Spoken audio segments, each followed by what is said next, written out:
we are back in Hollow Knight Silksong. Boom, boom, boom. We are back with Hollow Knight Silksong, playing, trying to get through the Pantheon. No, we're not doing challenges so far.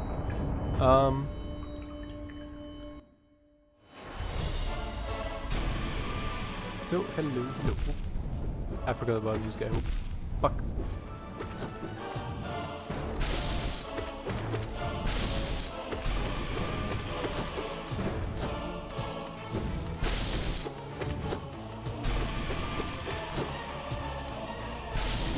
Oh, you bastard. Set in the corner. That's my tactic, okay? Unbelievable.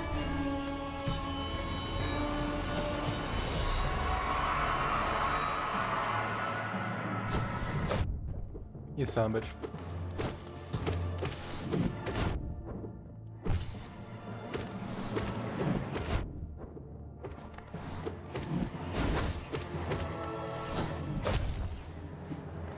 Wait, Bob.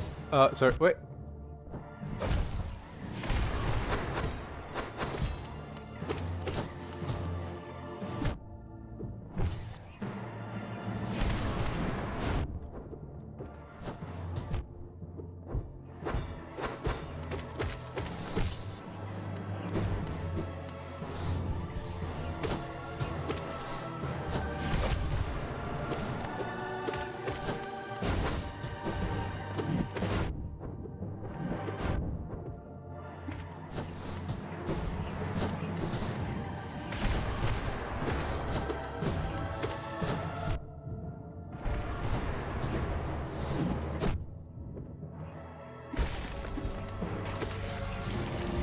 Okay, very bad start, not good at all. Oh yeah, at least this bitch, you kinda can easily get through her a little bit. Yep.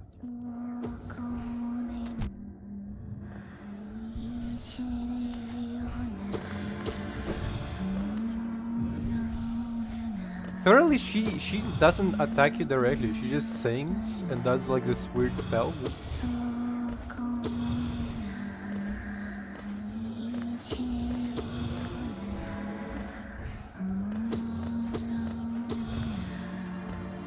Yep.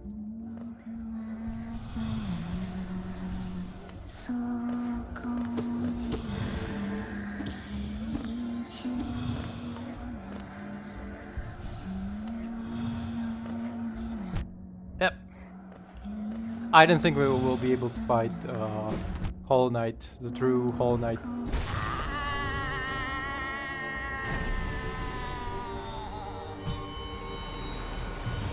I don't think we'll be able to. Oh, this guy, right?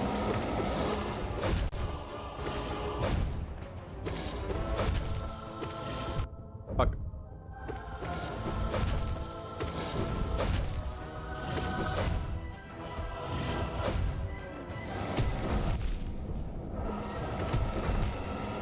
Ah, shit. Okay. So I decided it was a little bit of this setup, the same one I use for Hollow Knight Silksong, because personally speaking, like Hollow Knight is a little bit crowded, so it's easier. Like there is way more chances in like Pantheon. I mean, like Pantheon is a little bit crowded, so it's way easier for us to see the entire gameplay.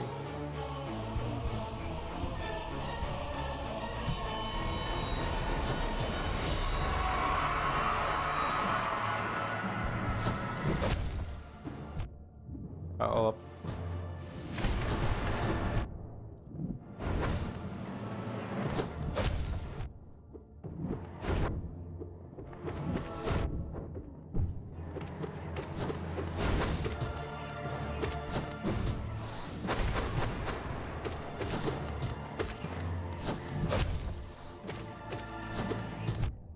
Shit. Oh, So I've been following the Absolute Universe. Absolute Universe, for those who don't know, so essentially, DC Universe decided to do like DC Comics decided to do like a new like comic book run where what if every single like character was kind of twisted and weird and wonky and funky and freak actually. But like not in like a villainous way, because like it's often like you have like Injustice Superman, and like he's like, oh, what if Superman was just like evil dictator, right? Or you have like Red Sun Superman, where it's like, what if Superman was raised by communists? And it's like runs for, well, Injustice had like pretty long runs because they kept like revisiting the universe, like what if X happened instead of Y? What if Superman came back again? You know, what if came back stronger? What if Batman didn't win? What if Batman actually snapped Joker's neck as soon as? What if Batman traveled back in time and snapped Joker's neck? Like that's an interesting, interesting like part of that universe. Fuck. But Absolute Universe has to run, like, presumably has to run for like similar to how Ultimate Universe in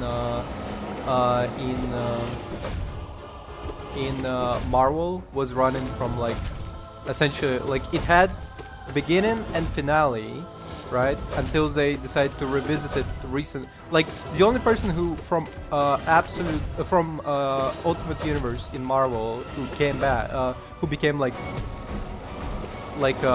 main, who became like an important integral part of the universe is Miles Morales, because he became like in the main universe, in the main continuity.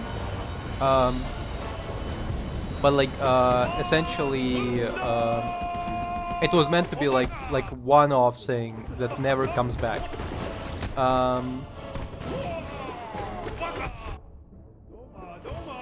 And the same supposed to be with Absolute Universe, except recently with Ultimate Universe we had like a resurgence with like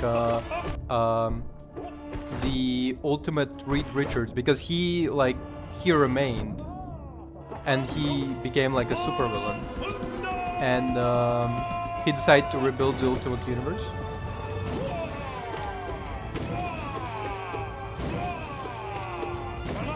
And so we have like now new Ultimate Universe, and new Ultimate Universe is kind of interesting in the sense that like this is the only universe where like Spider-Man is happy, and on account of the fact that in the original Ultimate Universe Spider-Man actually died, you know, it's kind of interesting. Anyway, so back to the thing I was saying. So in Absolute Universe, Clark is like Superman is like this, like very much a refugee. Like he's like from he was escaping Krypton because, well, I mean, Krypton is fucked, right? And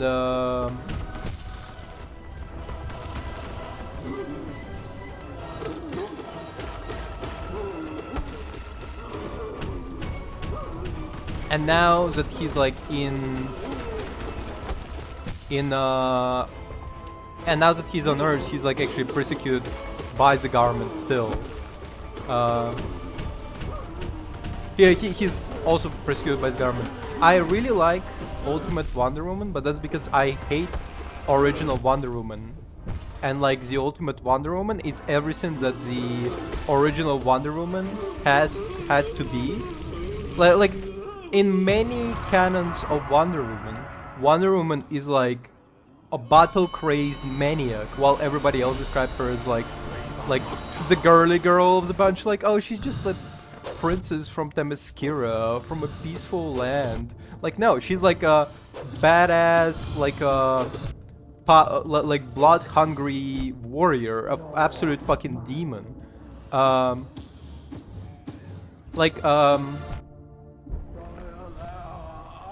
Like, Batman and Superman don't kill pretty often on account of the fact that, like, Batman has no kill rule and Superman doesn't kill because of, like he doesn't have, like, a rule, but he just, like, no, I have to not kill to be, like, a good guy. But Wonder Woman doesn't have that rule. She's, like, proposes killing people pretty often.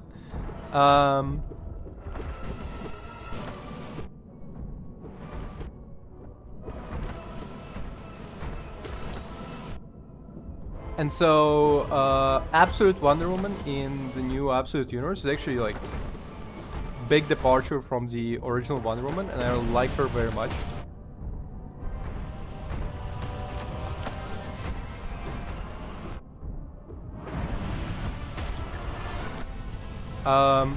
But that's what I was planning to bring up is not Absolute Wonder Woman or Absolute Superman. I was planning to bring up Absolute Batman, and this man cannot catch a break. He is like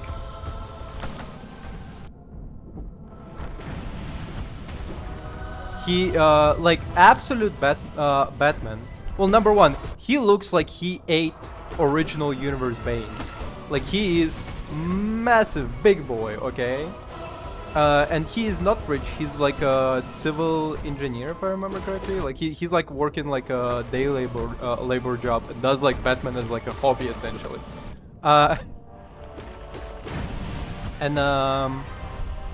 And he's like huge guy, right? And pretty brutal because he has like he's carrying like battle axe, but he still has his no kill rule. But like, that's nothing to talk about when you talk about Absolute Bane, because Bane, like, Absolute Batman looks like the mainline Bane, right? Like, he's huge, and Absolute Bane dwarfs Absolute Batman to like unbelievable degree. Like, Absolute Bane dwarfs him without Venom, and with Venom he can literally pick up Batman's head with one hand. It is crazy. And recently we had like a preview for Absolute Joker, and I don't know what the fuck they did to the guy, but he's not even human. Like, what? Like, the villains of Absolute Batman are horrific monsters, but like, Absolute Joker is like straight up demon looking. Like, not even a joke. Like, he has like horns and like a fucking goat and like a demon tail. Like, you know those like arrow tails that like no animal on Earth has? Well, Joker has it.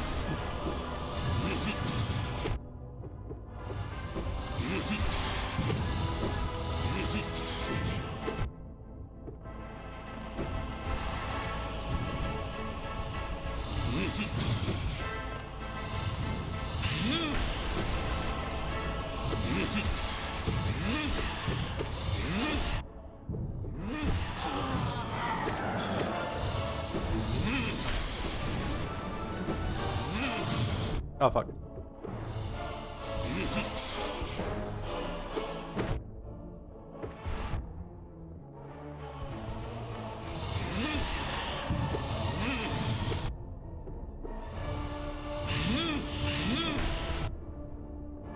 I am struggling against these guys.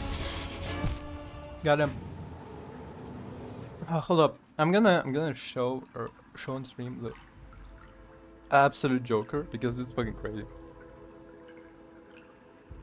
Absolute Joker.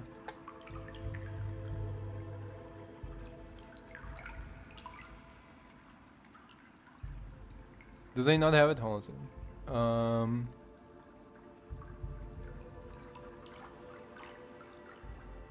Because this is what we've been previewing, like this is what he looks like, but this is what they gave. Like, this one is what they gave us as a preview.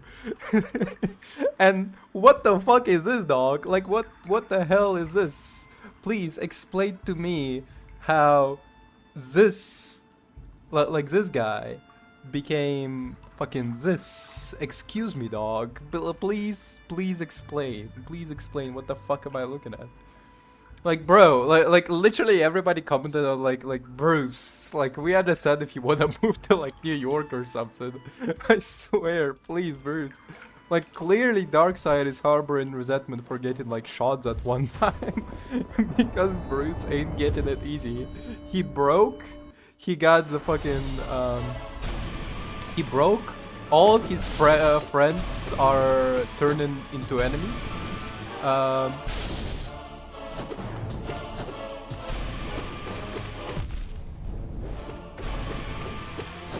Bane, he got like tortured.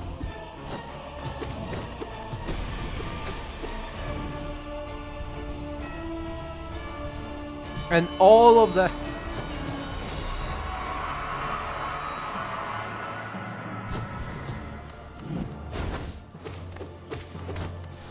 And all of that on one man.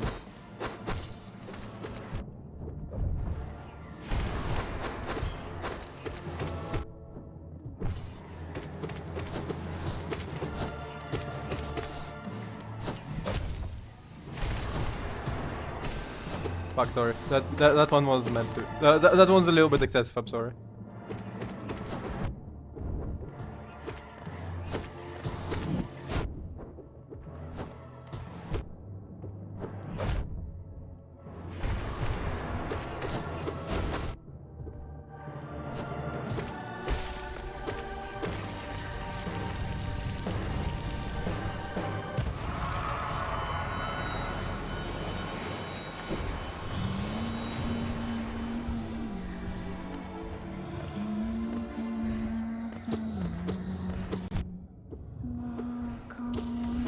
Ah.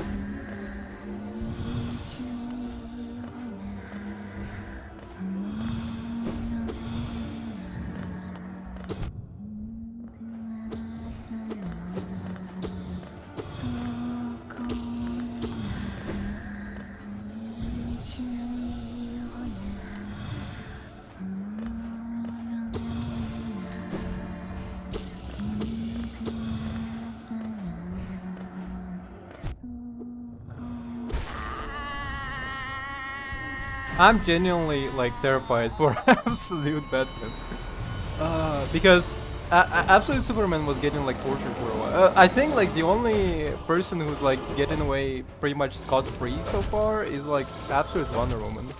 She's like having like the easiest run out of the bunch. And she fought like an eldritch entity and also sacrificed an arm. Like she's like a handicap.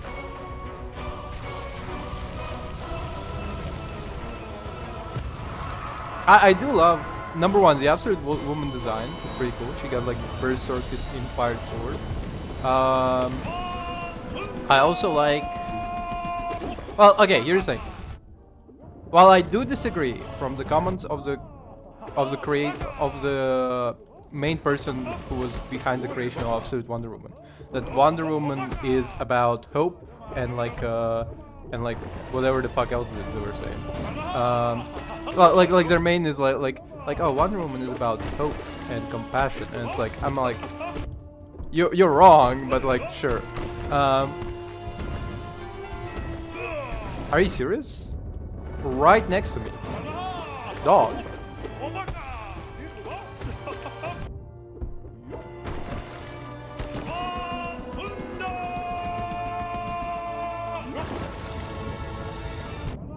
That on me a little bit. Anyway, like while I do disagree that main continuity Wonder Woman is about hope, compassion, and whatever else. I do agree that like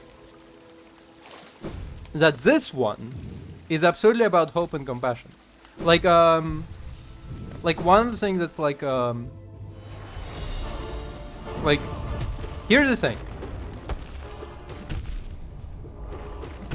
In the comics, in the main continuity, they absolutely say how like Wonder Woman is hope, compassion, and like she's like keeping like all the superheroes like grounded or something, or some bullshit. Like she keeps like she babysits like Clark and Batman. But that's just plain all wrong. Like if it was up to Wonder Woman, she would be like killing all the super villains immediately. Like sorry, she's just that kind of bitch.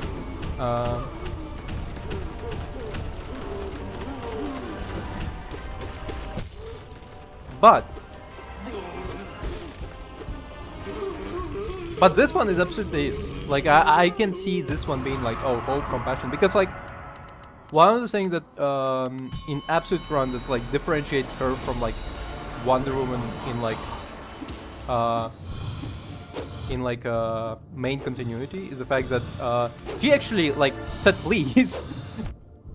Like no, like I'm not fucking with you right now. Like that's one of the main separations of her from like main continuity Wonder Woman, because main continuity Wonder Woman, when she would be asking to like give her authority to like do something, she would like give it as a command. She's like, do this thing, go do this thing, come into like do this thing, I'm in charge now, you don't know what you're doing. But here she's like, oh, can you like please follow my orders so like we're not gonna die? And everybody's like, you know what, woman with a massive sword, yes. Like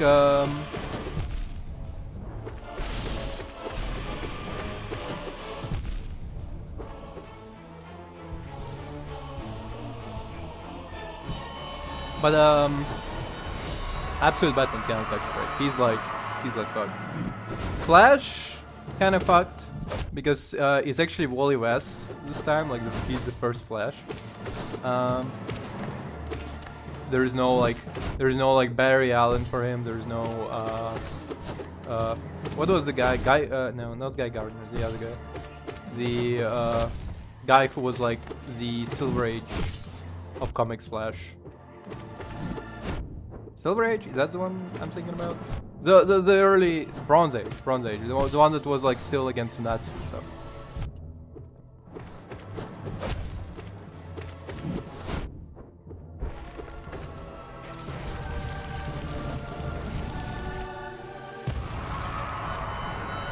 The one that's like whose like speed force was coming from like inhaling like chemicals.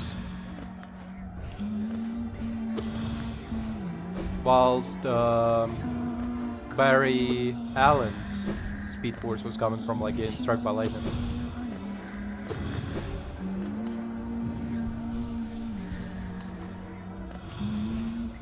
Perfect.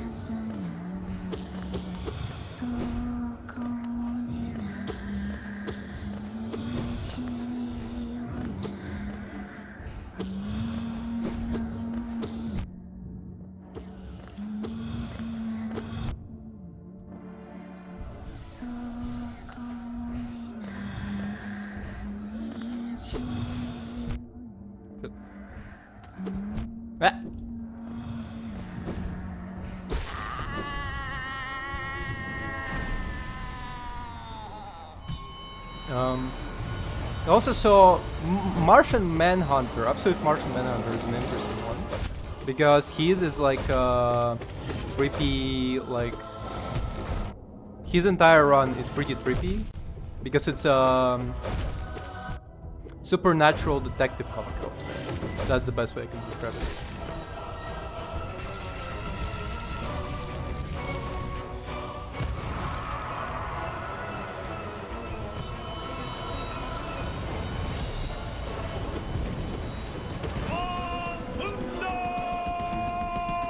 Yeah, I don't particularly have any other news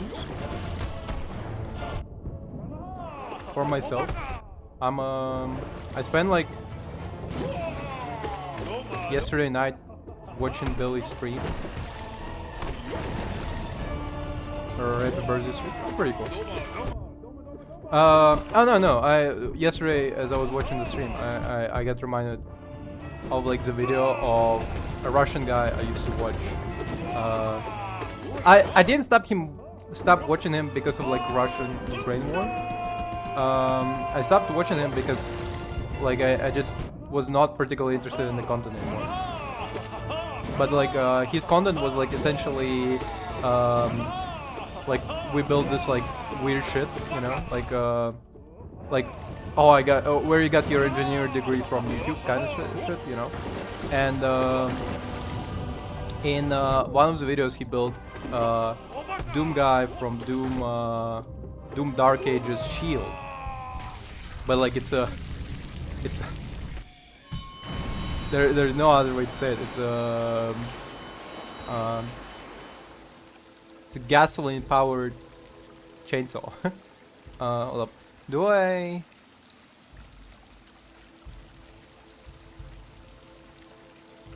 No. Probably have it somewhere in my history. That was, there it is. Это самая опасная хуйня, которая вообще была создана человеком. So here it is.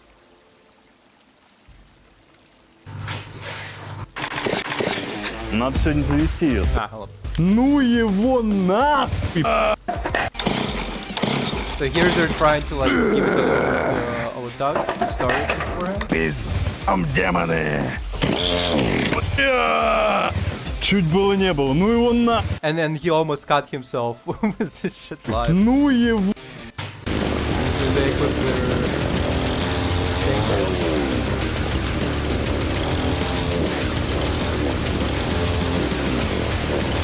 and like, it's still spooky. It's a spinning fucking blade next to your face, powered by gasoline. I assume that's fucking terrifying. Вот And then they do a little bit of, like, другую. testing. Ты даже шаг вперед не смог сделать. Cancel off,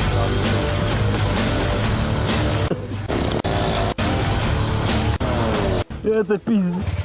Это не просто бензопила, это... Куропила пила у нас получилась. and here's a guy like a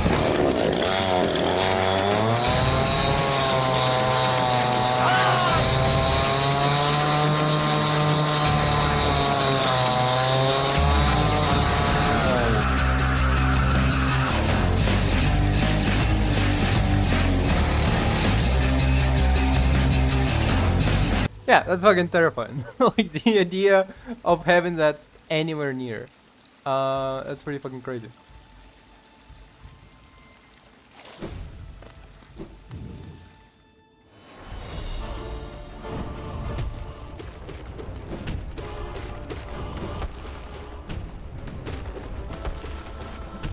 Shit.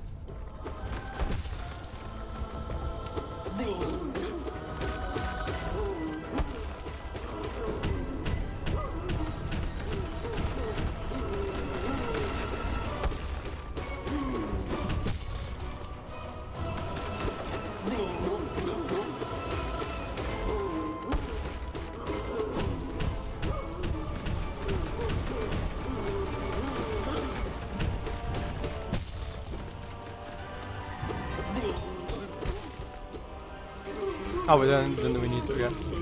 Wow. Completely unscattered. Let's go, baby.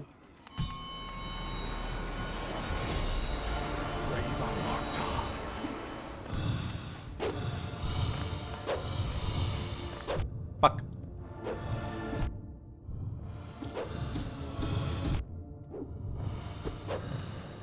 Bail mine.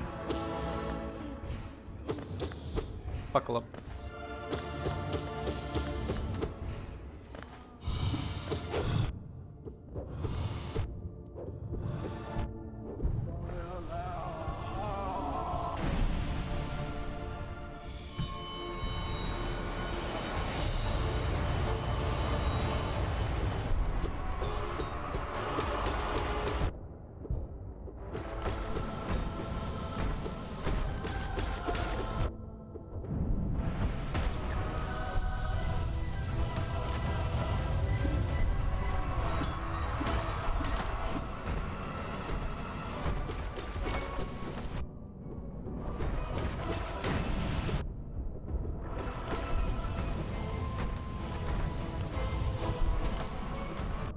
Shit.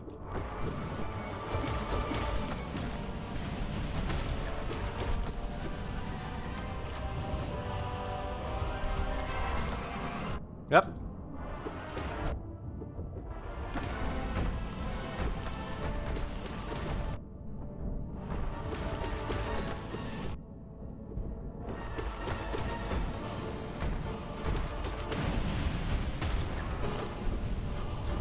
By the way, that guy that I watched, I mean, like his experiments always were like, like the stuff that he was making was always like wacky. It just, you know, the idea of making like a gasoline powered real life chain shield is terrible and shouldn't have come to his mind. Like spinning blades next to your face is a horrifying thing to have.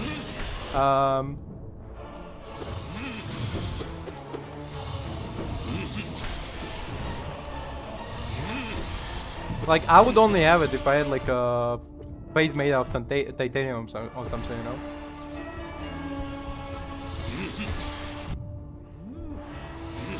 God damn this guy.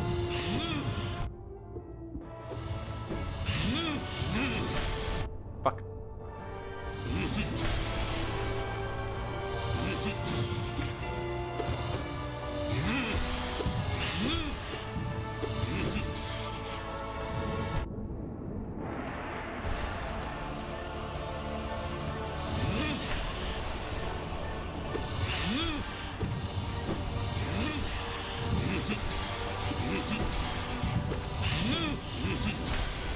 God damn this man.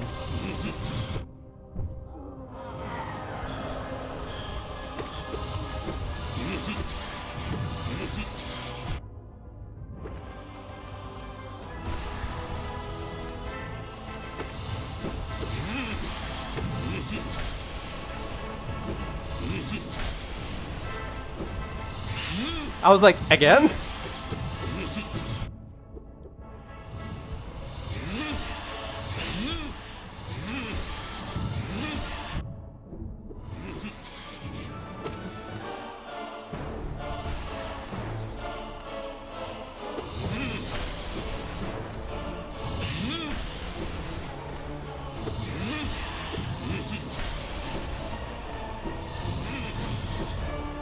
Oh, but while dodging, I'm like so fucking. This man is not fucking easy. This time. Oh shit! Right. Second wave. Where is it? Whoop, fucker. Fuck.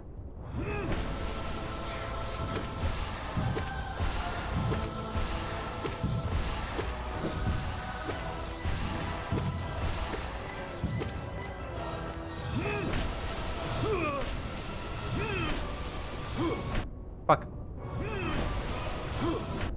Fucker. Fuck.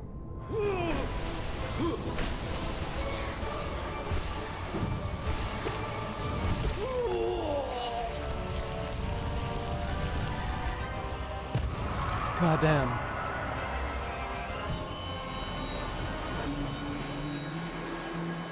It is what. Burrado Miscalao. Yeah, that's where he thinks that I look like the god he worships.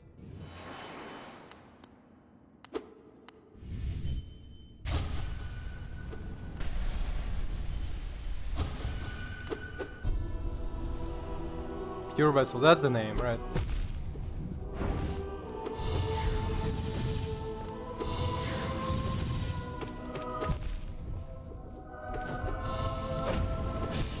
Shit.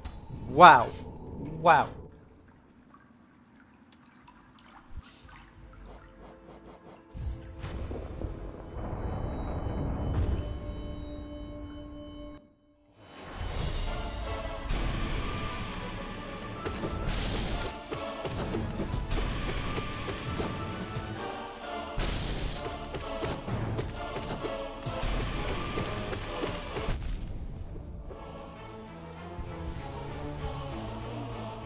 Whoa.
shit.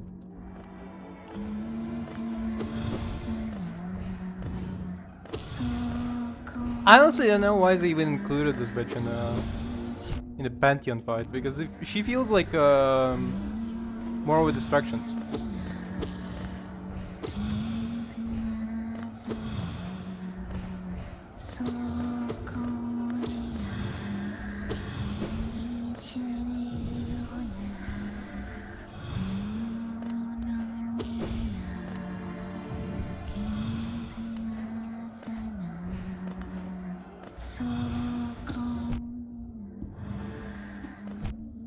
Her fight is more of a parkour challenge than anything else. Maybe heal up as well.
I mean,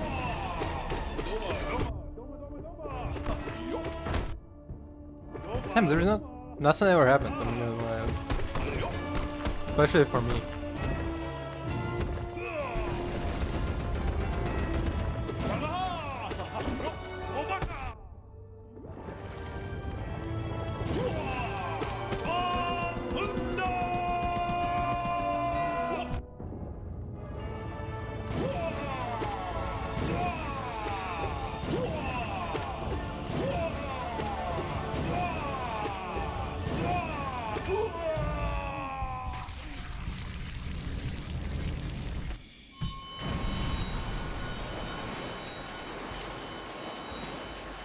Huh. Oh, I need to work on Halloween costume. Halloween, Halloween model. It's fine to make one. Oh. Doesn't he do like a shout? Or did I misremember that one?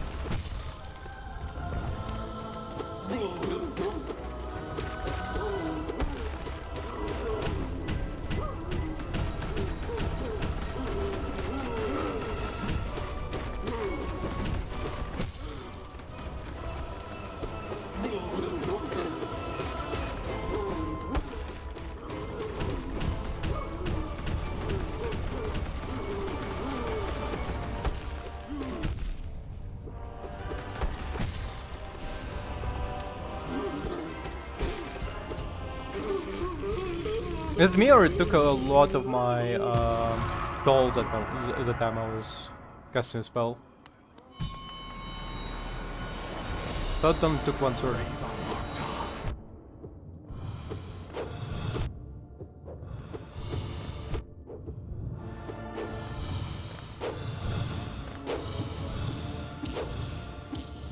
Bail mine.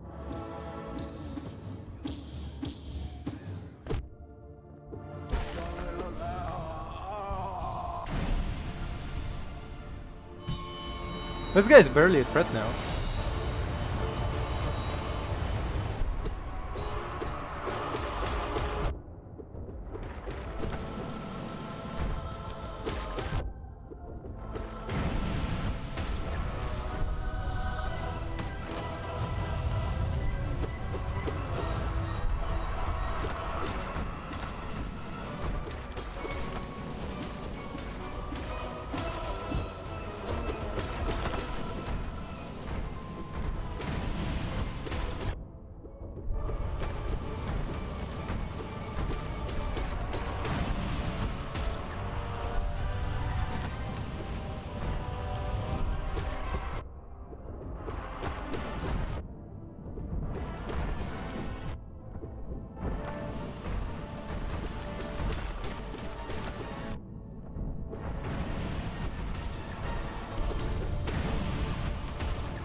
Honestly, I wasn't sure.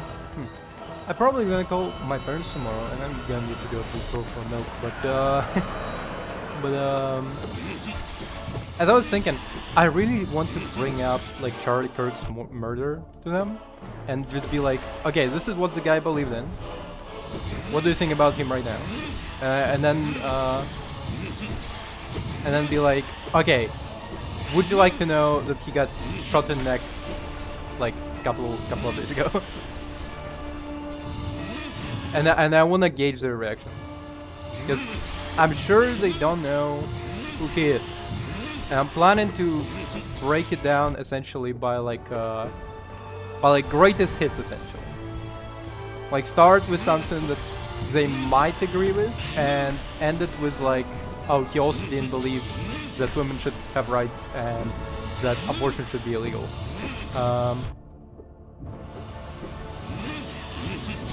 Oh, and the Jews control everything. Right. Never forget those. He was also anti-Semitic, so he believed in great replacement theory. So.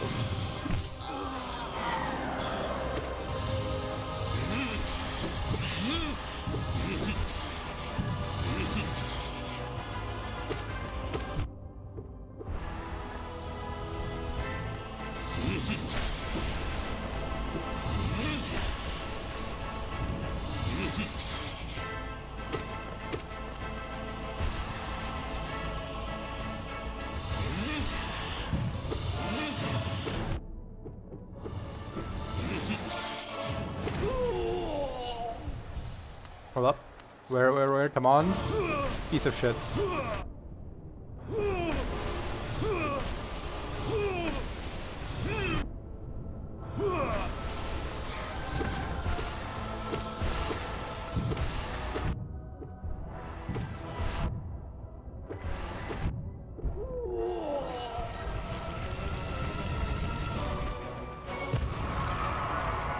Okay. Wow. Who's next? Oh shit, okay, we can forget this guy. Damn. Hey bro, how's it going? Bro, brother?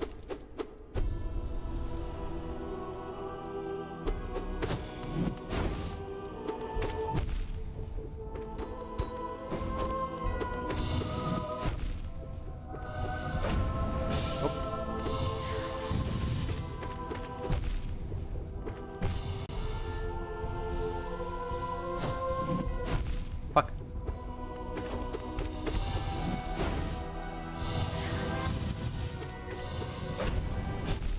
Shit.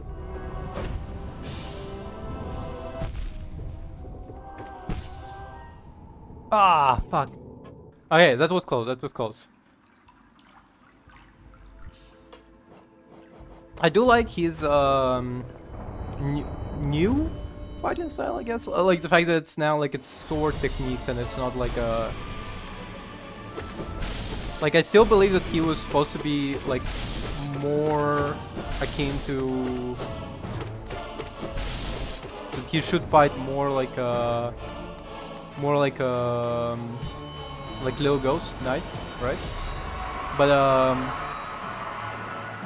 But like this guy, he fights with essentially same techniques that we use, but like modified because he's possessed by radiance, right? Plus he can summon ghosts, but like...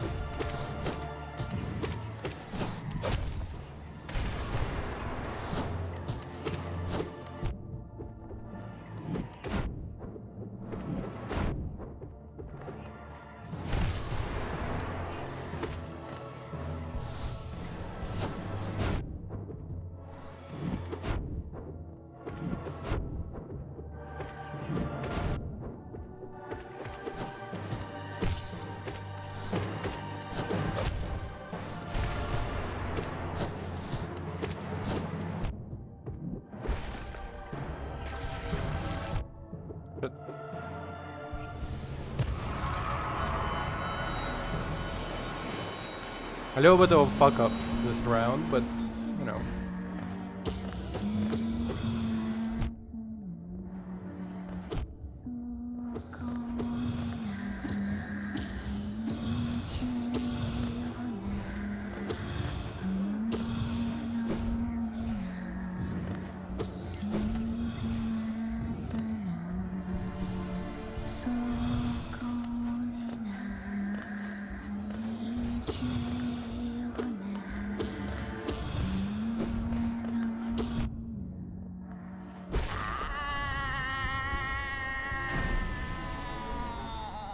So what I think is that Hollow Knight, like the true Hollow Knight, right, the pure Knight,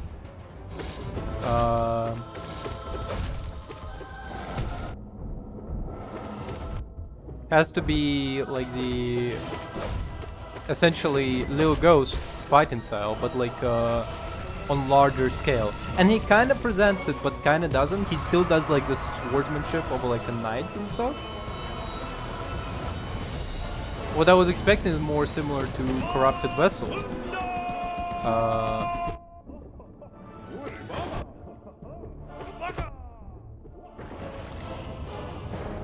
Up.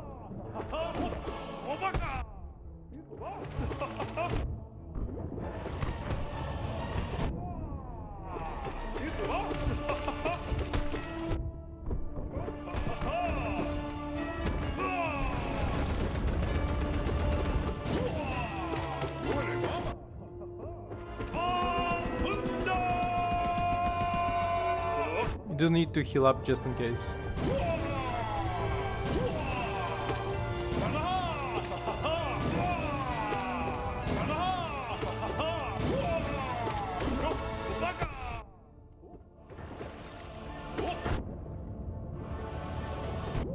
Son of a bitch.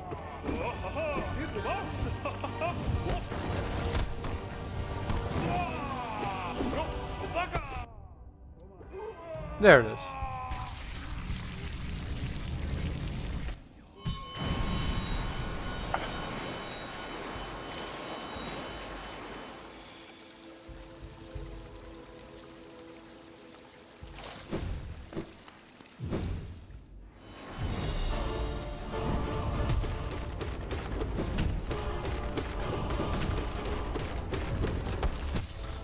I like when he does jumps. When he does jumps is the easiest part.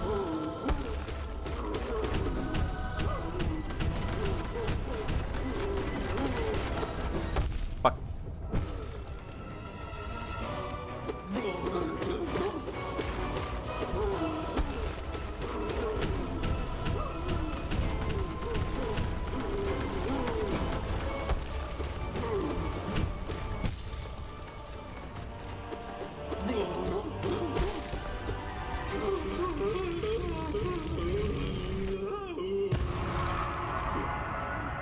What was the next one? Oh, the next guy is okay, you know what? I saw like people annoyed at him, and honestly he's not as annoying as I thought.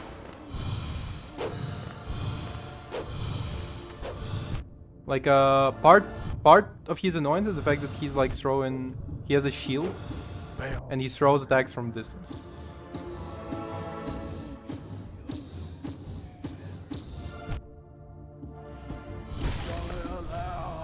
But like literally like Pogo in him is like the easiest part of the entire thing.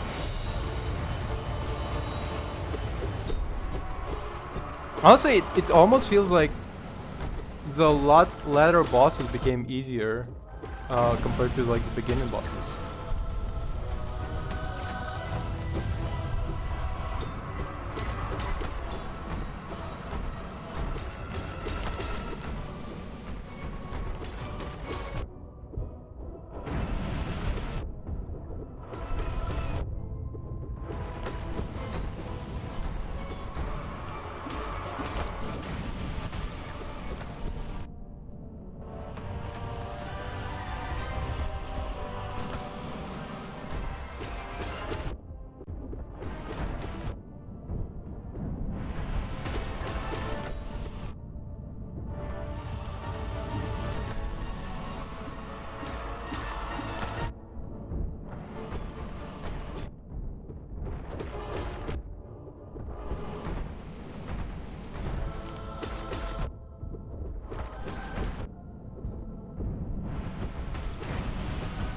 Okay. Is there like one more guy or? No. Okay, this guy's a little annoying.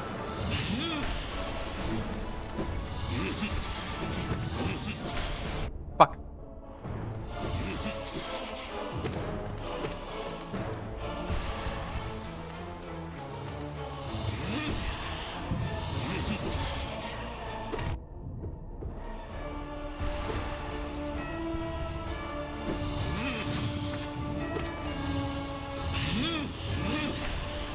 Aha, bitch.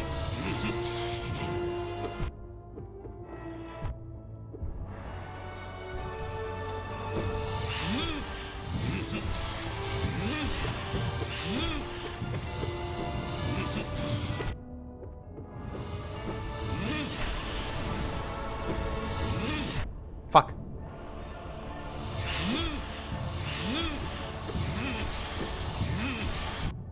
God damn it. Okay.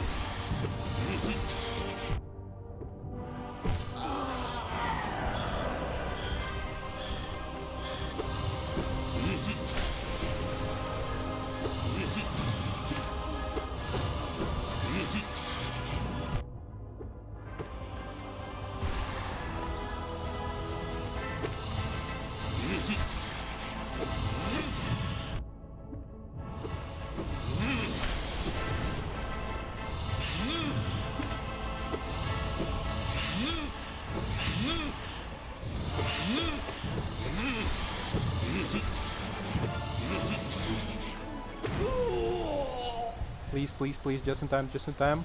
Just in time.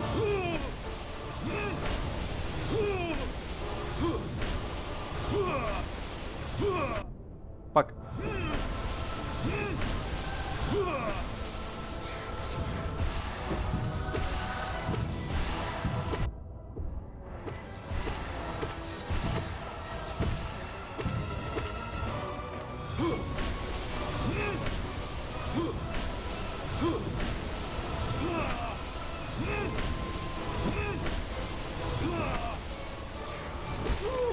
Okay, thank God, thank God, thank God.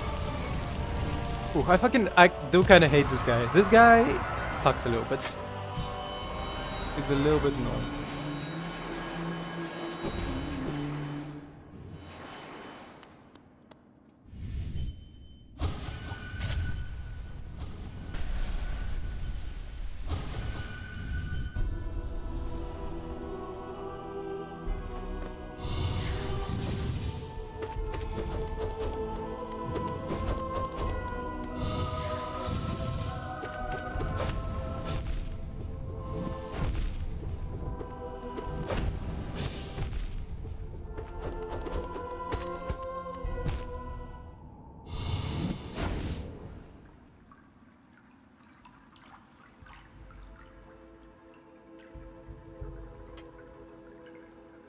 Dog.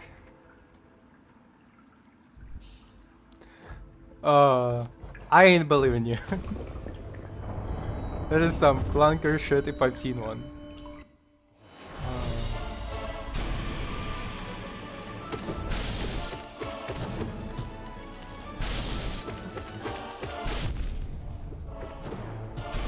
Love your stream. I'm trying to. Number one, even I don't love my stream. Okay, number one. I'm very. Fuck. I'm very quiet right now. I don't have much to say. Number two.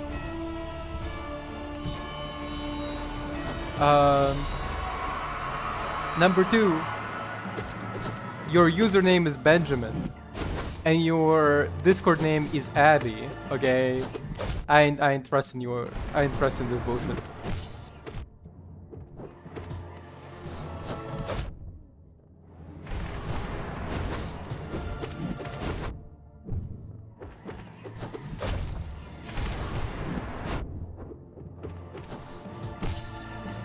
I'll try to be your regular viewer. Fuck you.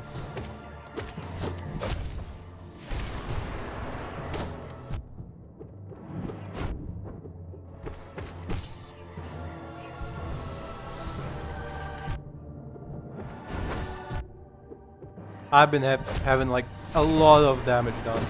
Fuck. Fuck.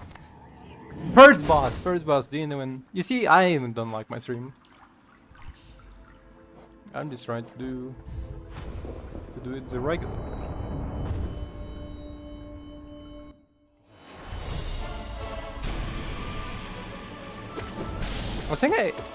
I think I'm remembering that I had like a dream. Where there was a charm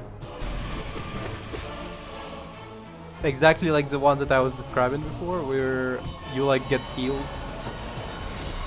No, sorry. No, it wasn't a dream. It was yesterday. Sorry.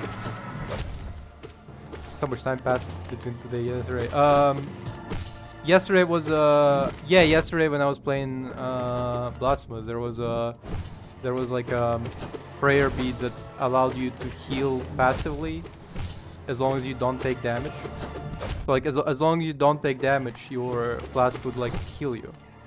And like that's actually the thing that I was pitching for this game, where like it would be a useful charm to have if you could be like passively healed. You could be like passively healed, but like in Blasphemous, I saw it as like useless because with some of the strats, getting like passive heals from your flasks are actually pretty useless. Whereas in Hollow Knight, because like in both Blasphemous and Hollow Knight, you need to stand still to get healed, right? But the difference is in Blasphemous there is a prayer bead that allows you to heal without taking any damage. So it's actually part of kind of like a strat.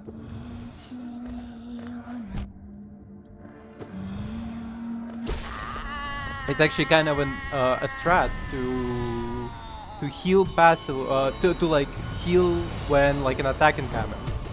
So you can just avoid any damage done, and instead you just take health, right? But like in Hollow Knight, there is no alternative. There is Boulder Shell, which is pretty close. It heals you. It heals you passively, while well, sorry, it protects you while you're getting healed. But like you need to make sure to only like receive certain number of attacks per heal. So you can't be like super brazen.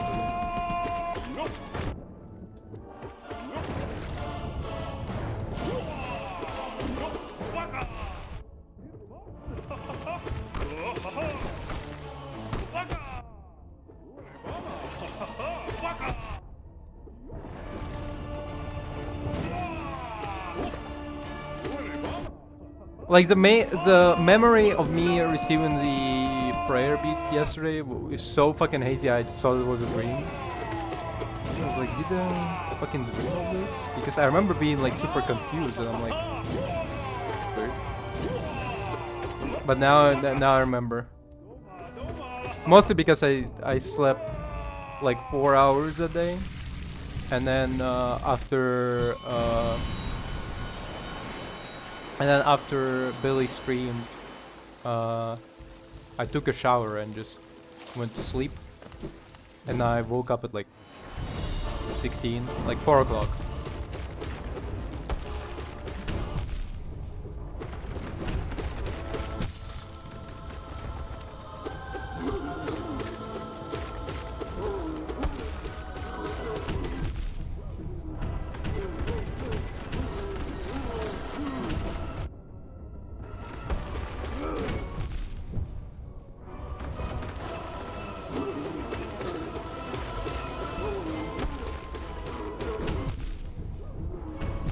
I'm fucking up. I fucked up pretty badly.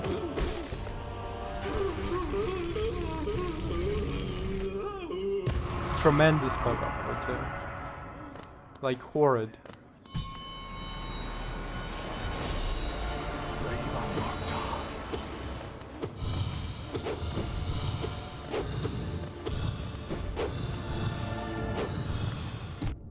Yeah, attacking him from the bottom easier than attacking him from the top.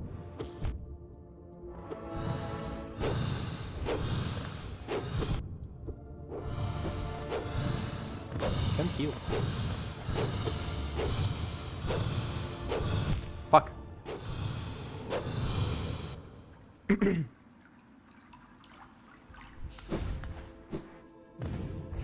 I mean, what kind of charms we carry in? So, extra health, do we need it? Probably do.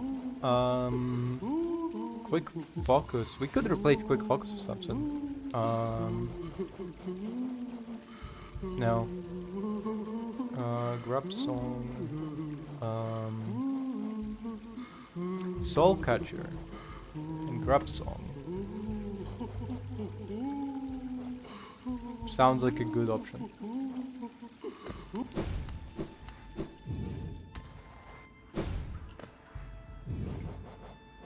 Like the reason I used a lot, I needed the quick focus because I used to get damaged a lot, but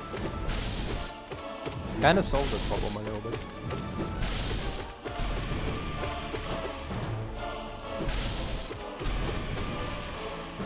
No, don't even need to charge it, you see?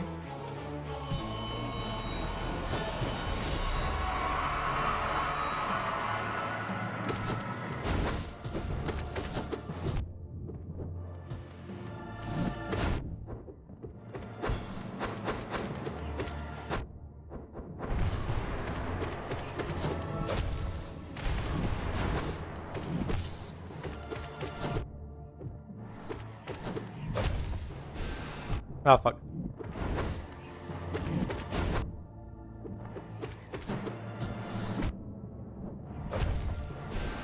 Come on, I pressed the... Okay. That was a waste.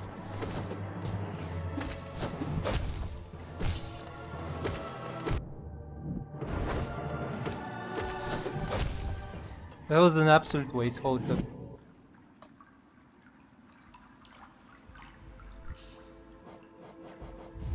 Like I pressed the button down, it just didn't work for some reason.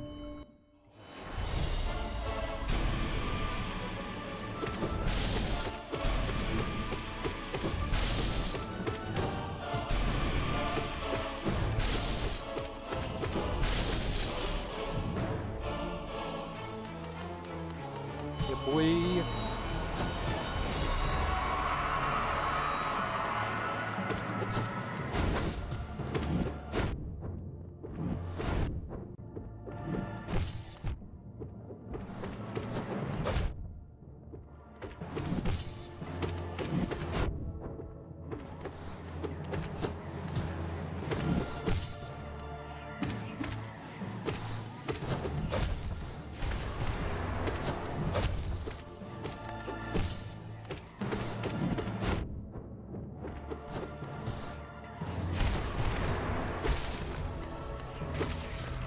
Okay. We can't heal as much. No, we still can heal like 3 health, so it's good enough.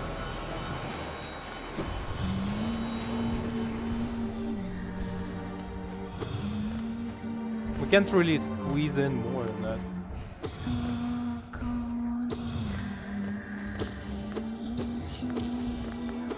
Huh, okay.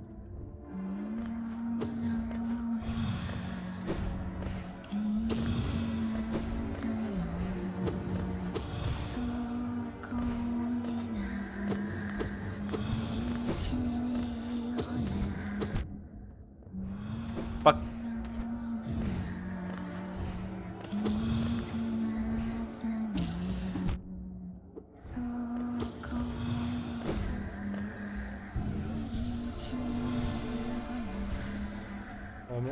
Sorry.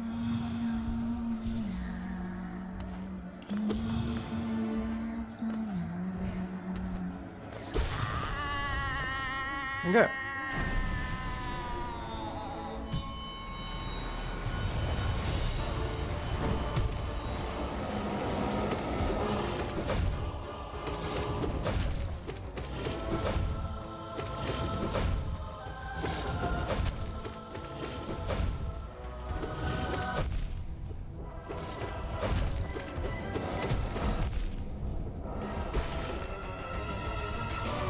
As long as we can squeeze in like 3 heals, that's actually pretty decent. We managed to squeeze in the force. That's good.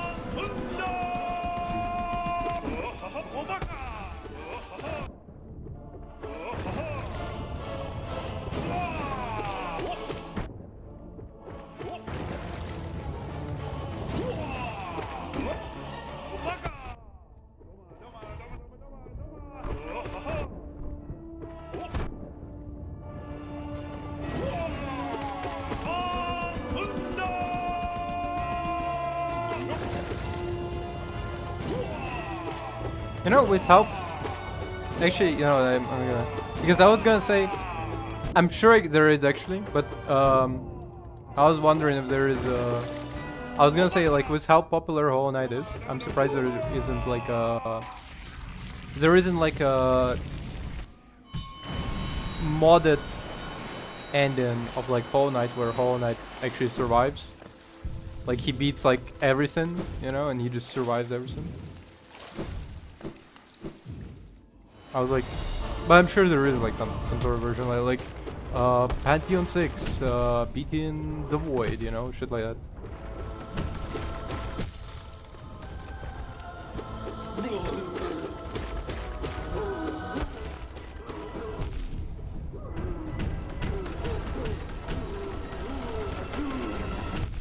You son of a bitch.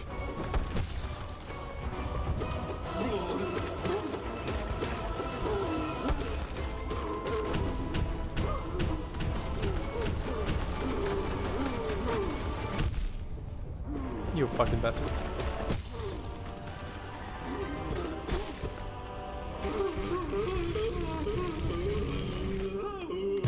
Okay. We could heal more if we had quick focus, but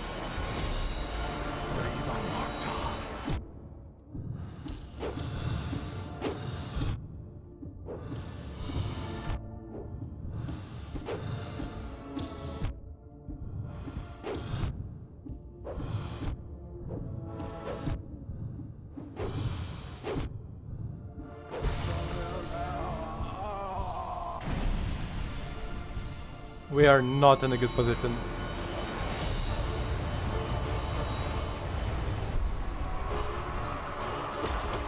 Good enough.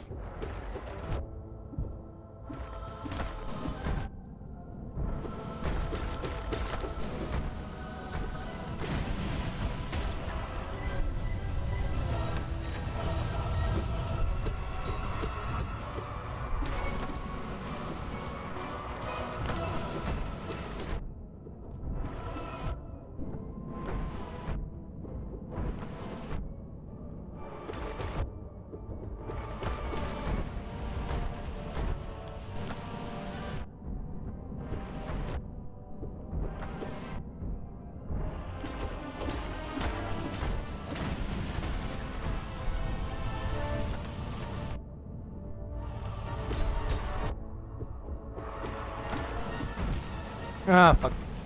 Well, I don't know why. Searching a little bit. Huh. Weird.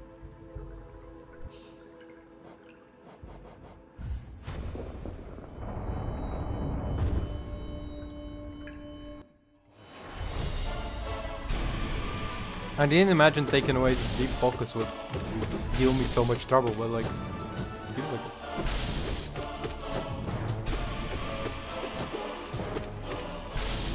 Fuck.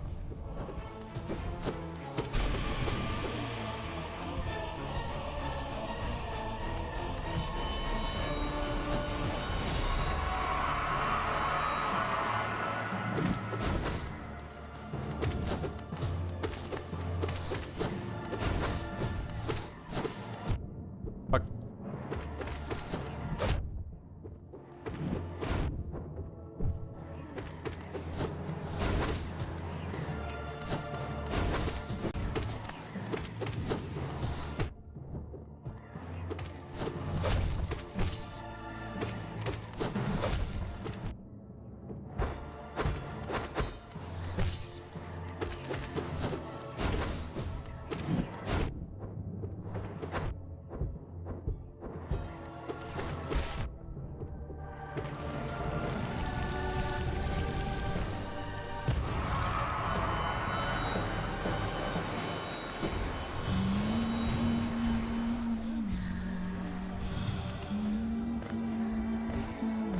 Okay, where are you at? Oop.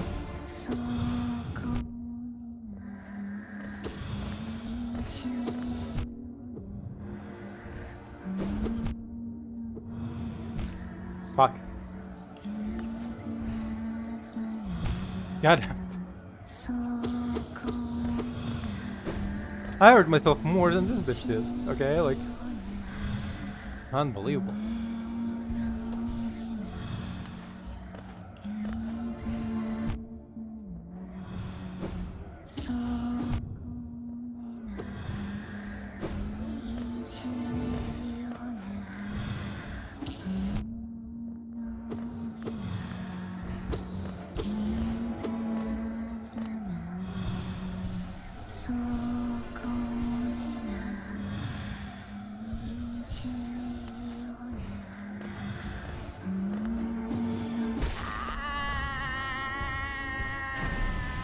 Okay, good.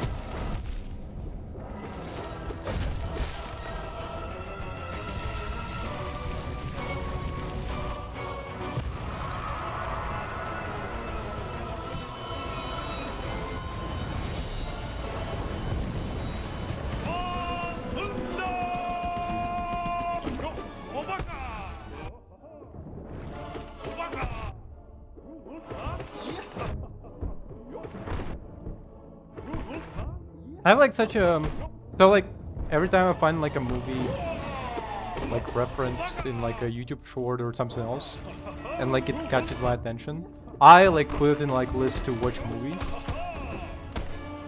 and like I have such a long list by now, and like I just never got around to watching them, but I really should because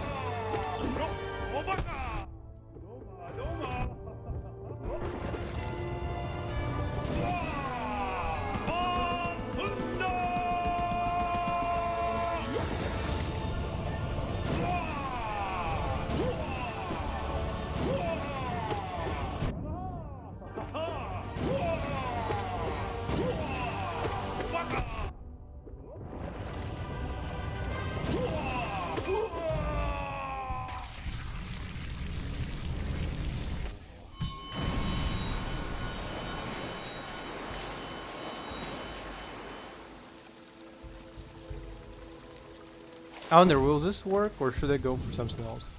I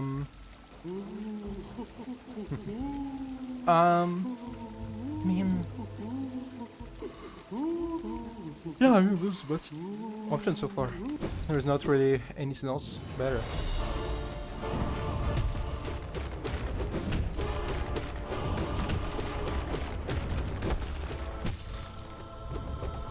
I was ready to dodge that attack.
Yeah, Lizzie.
I'm getting cornered by a big bitch.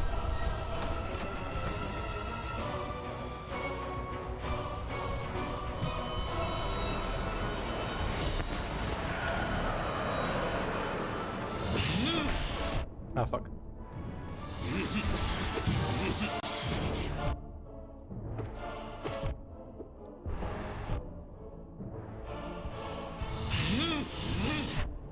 Fucking, he tried to do a fake out.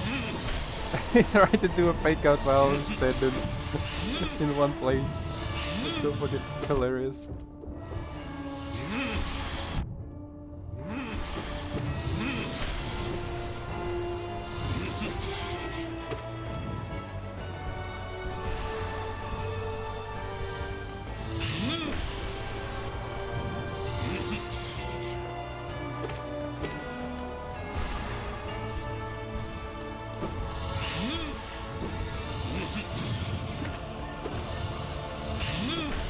Ah, fuck.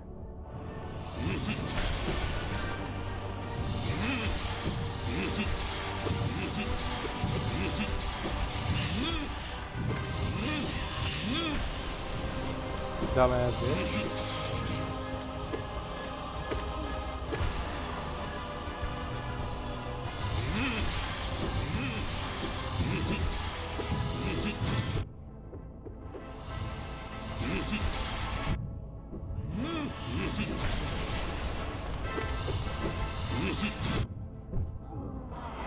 Okay, fine. Use.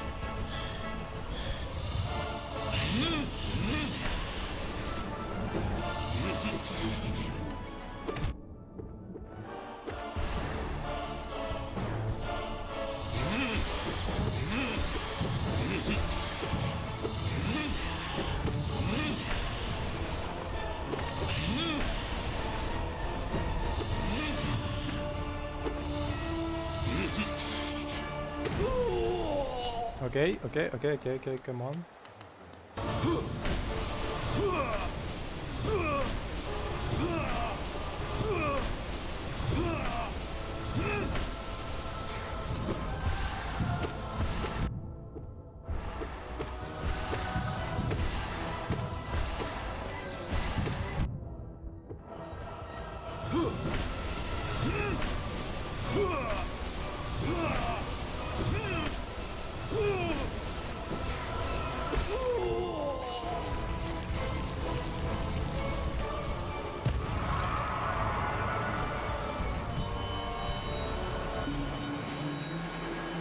Okay, full health. Fight in the night. Let's see. Brother. Onisan.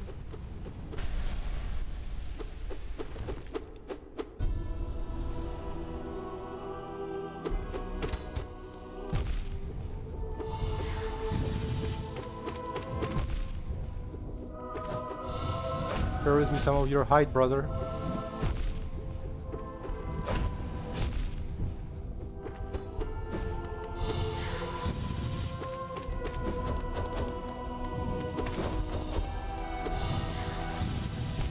Fuck.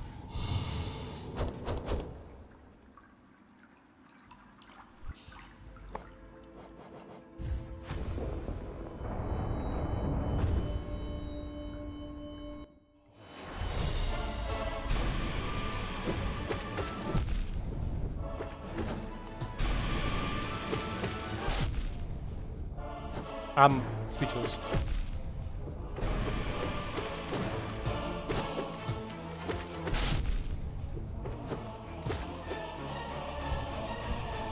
Unbelievable. You know what? Just fucking kill me this time. Like,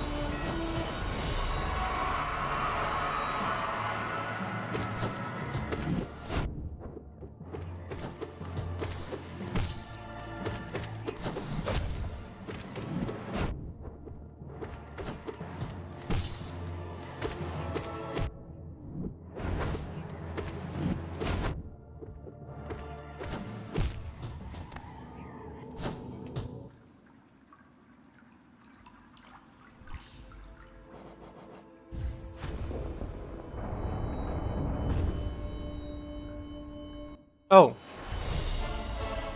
Found a song that I really want to play, but I don't know if it's gonna get copyright strike because I'm actually really confused about it. So essentially, it's an French group with Ethiopian roots, who sing in Amharic, which is the common Ethiopian language, I assume, and Ethiopian dialect,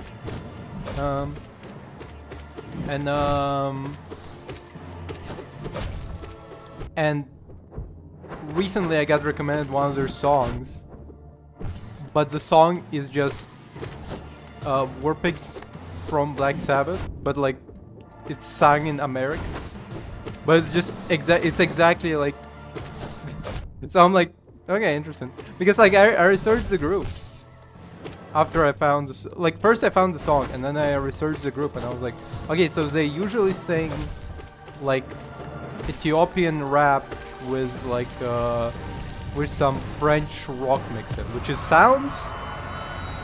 sounds exactly like something I would like. Not gonna lie, I like rock and rap, so now I just need to get over the fact that it's French. So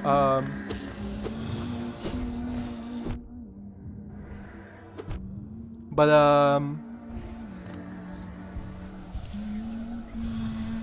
I was gonna say that so it sounds like something I would like, but the fact that they did just a cover of War Pigs is fucking crazy to me, because War Pigs is well, I mean, it's like the classic Black Sabbath, right? Yeah, pretty sure it's Black Sabbath. I can't remember anybody else. But it's that like classic like songs that they always play in fucking Vietnam. In like oh, it takes place in Vietnam. What should it play? What should it play? And it's that.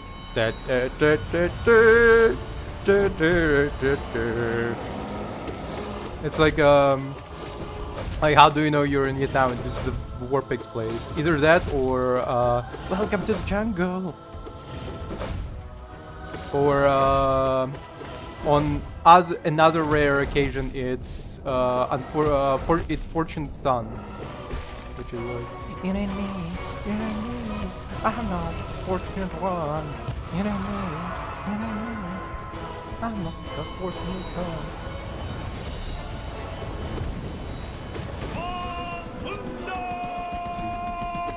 So it's like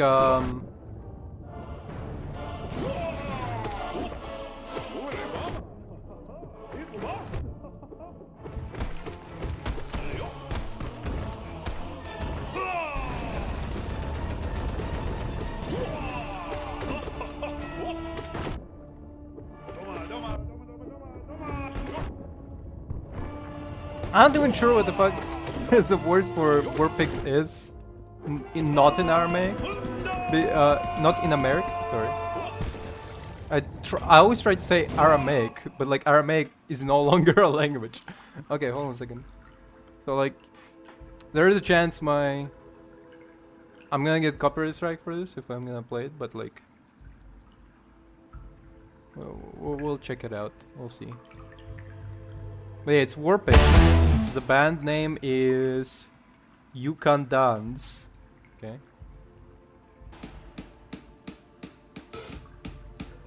Okay, why can't I hear it? Oh, there it is. Here's subtitles for those who know American.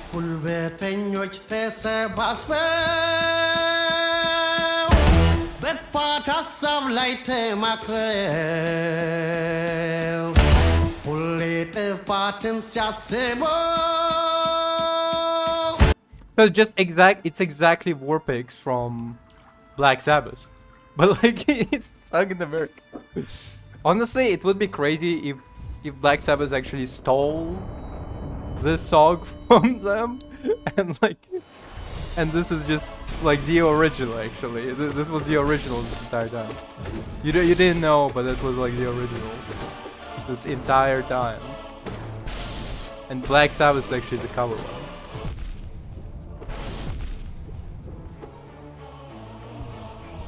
I'm like at risk of like YouTube or Twitch going like hey, Black Sabbath is like really profitable, please don't play it. I'm only gonna play for like a couple of seconds.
You know what's crazy to me? Whenever you go to like a restaurant and like they just keep playing like covers of another song, but like it's not like a live band playing the covers. Somebody interrupted my concentration. It's not like a live band. It's just like they like found it on YouTube or something. It's like it just covers of all the like popular pop songs, or like sometimes rock songs. So you have like so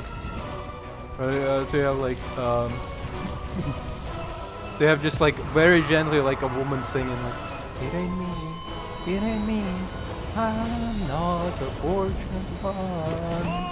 It ain't me, I'm not a fortunate daughter. Because like they do have to change like the son to daughter.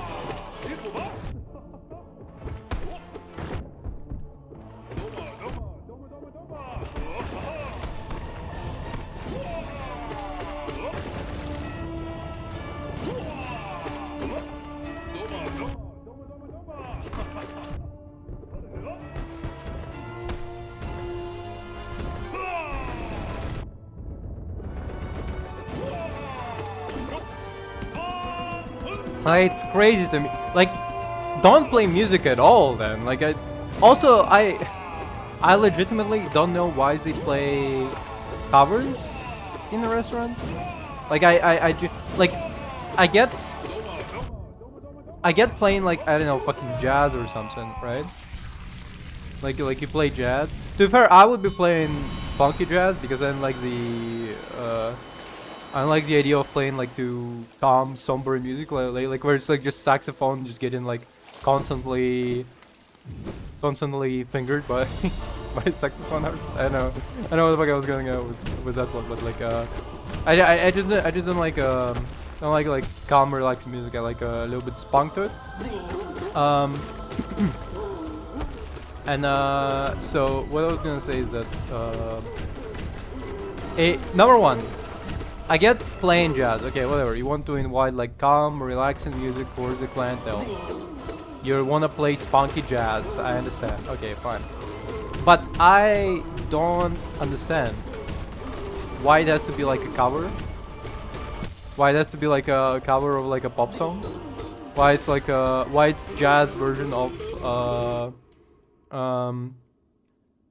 why is it the jazz version of like a Selena Gomez song or something? You know, like why do I very slowly hear just like I love you like I love some baby, and it's like but it's like in like a slow jazz way. So it's like I love you like I love some baby. Like why is it always cover? Like bro, you're not gonna get sued if you.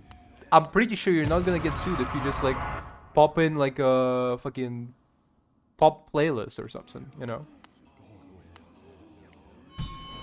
Like I don't know who. Like the only way you get sued if you just start blasting fucking Selena Gomez or whatever is if Selena Gomez is gonna be in your restaurant. Like Selena Gomez's lawyer goes to your restaurant right now and goes like, oh, I didn't know we gave the rights to this restaurant to play our songs.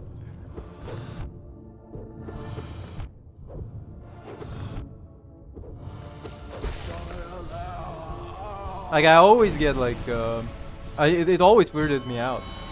Like whenever I was like a client or a worker in the restaurant, I was just very confused why they would play the fucking covers.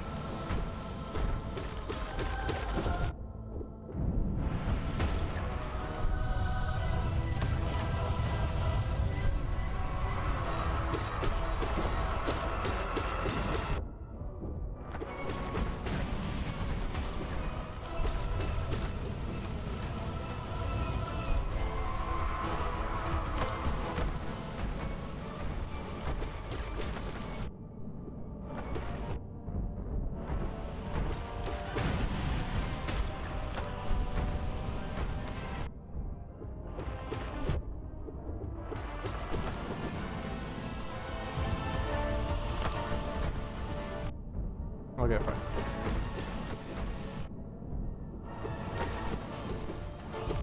Ah, fuck, pressured.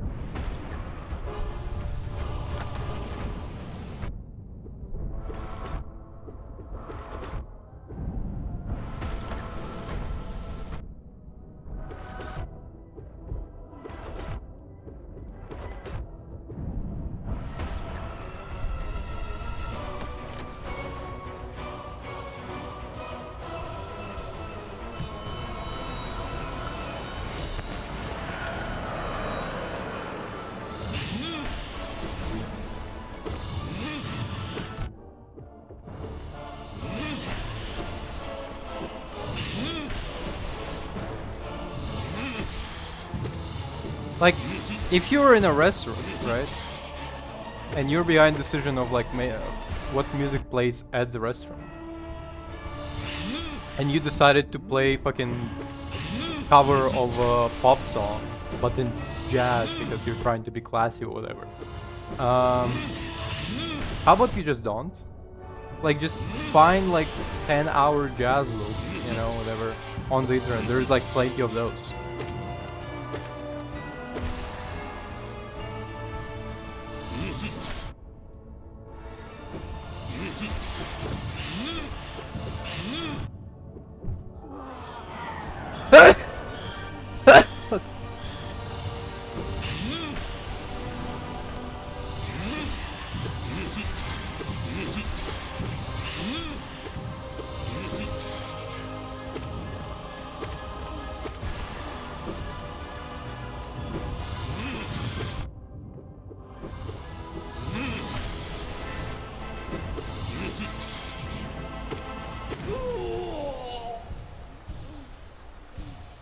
Just enough.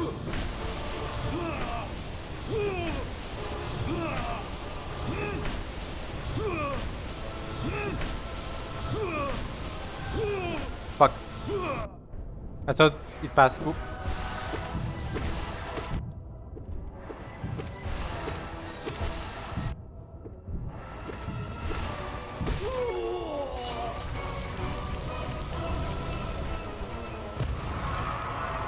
Goddamn, we're getting better and better at this.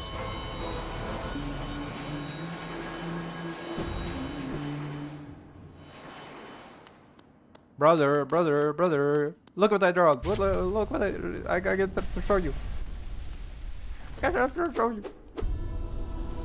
Check this out.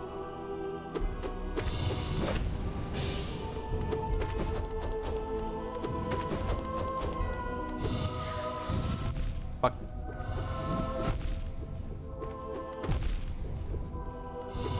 How much health does he take away? Holy shit.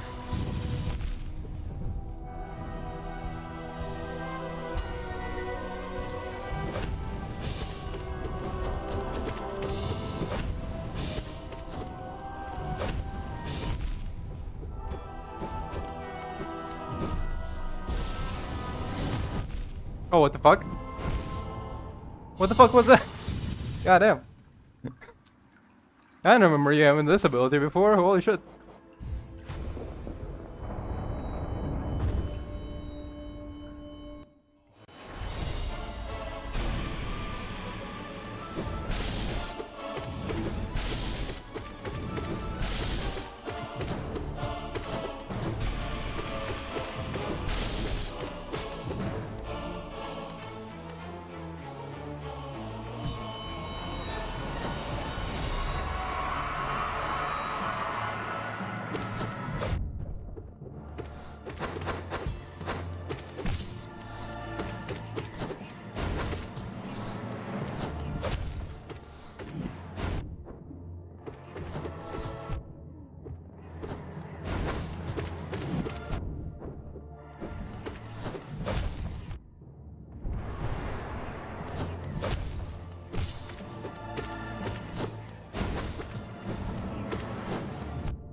Okay, good. A little bit hard on this guy. I don't know why this guy kind of like stopped being easy for some reason. Maybe I'm just like pressing a little bit too hard.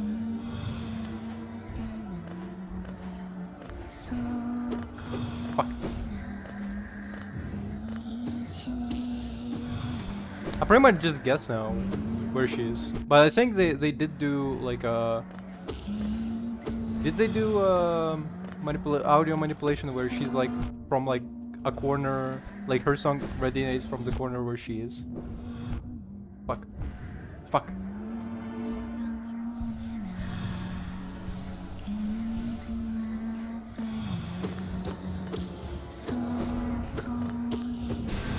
Wow, fuck, okay, oops.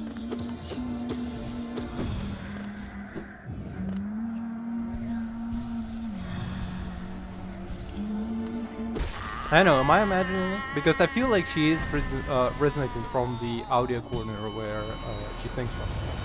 So you can like guess where she is by like, she usually goes from up to down and from left to right anyway, so that's pretty much the end of the guesswork. Pretty rare for her to go from down left to down right.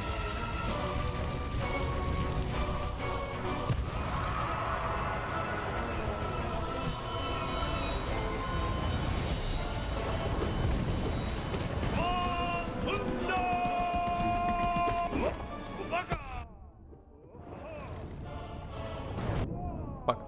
That one on me.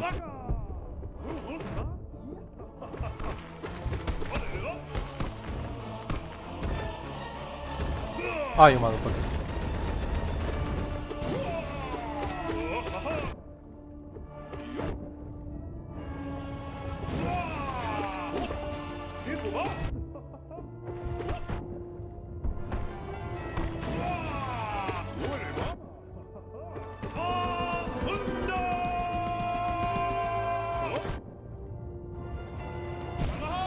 Fuck, okay. I did not imagine. I assumed it was gonna be easy, okay? I think I'm too overconfident, you know? I need to get humbled a little bit.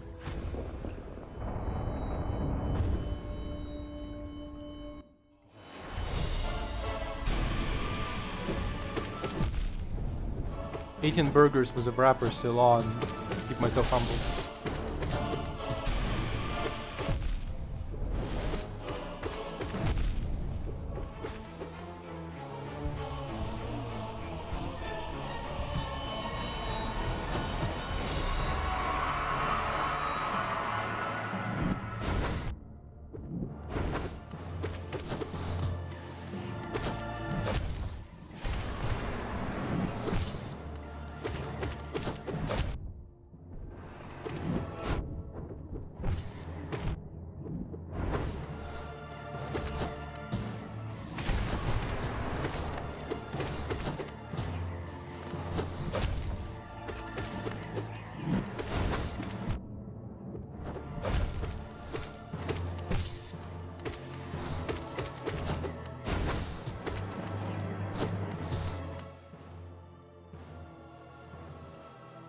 Yeah, the music is really dramatic. Actually, by the way, I just noticed, but like the audio from this thing is like very low. Oh, that's the maximum? What the fuck? Okay. Yeah, hey Maple, how's it going? So like yeah, the music is dramatic because this is the Pantheon run, right? So because we're in a God Pantheon, it's essentially we have to do all the Hollow Knight bosses. Well, at least like 6 bosses essentially. You have to do 6 bosses consecutively, after which you're met with final boss, which is like 10 times tougher.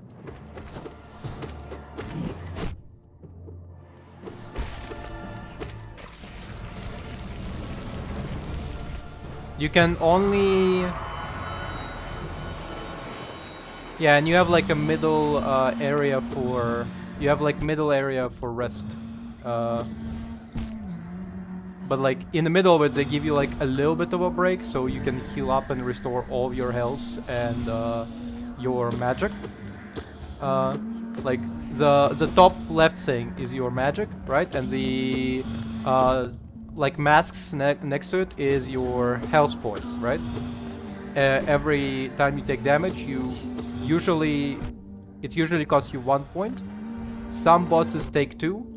I'm pretty sure the final boss for this challenge is taking 3 points of damage at a time.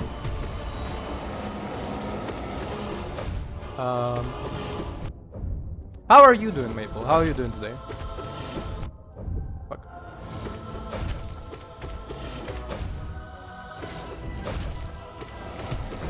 Bosses are slightly easier because it's a late game, but like when we were just finding them, they were like way tougher.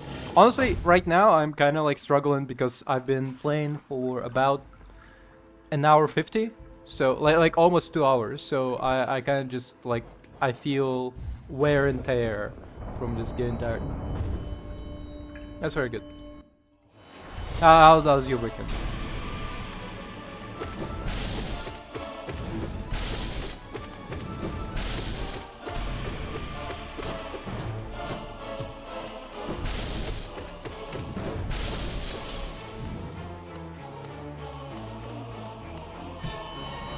This boss is actually pretty easy even like when you first time encounter him, but it's way easier now because we, number one, can dodge him pretty easy, and number two, like we deal enormous amount of damage.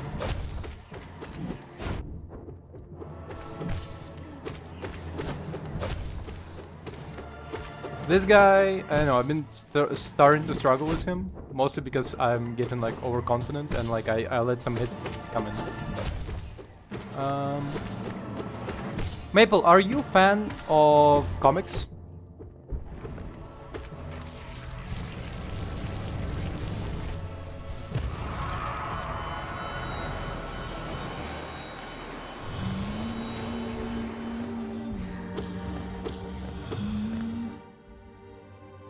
Okay, fair enough. I mean, manga is good. I recently been switching more to Korean manhwas, which is, because they, well, usually they come earlier. There's like more chapters, and sometimes the art is just as good, if not better, than certain mangas.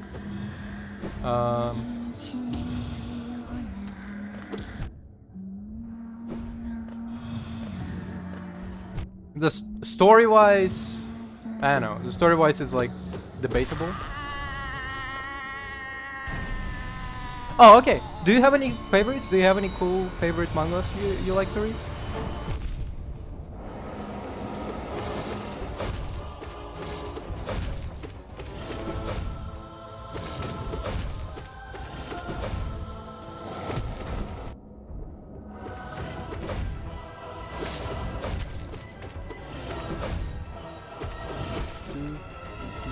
Because I'm very much an action guy. I like I like action mangas most. So I've been reading a lot of like martial arts manhwas and like fantasy knight manhwas, you know. I can't wait. Some of them are on the hiatus right now, and like I can't wait for them to come back. I'm like itching.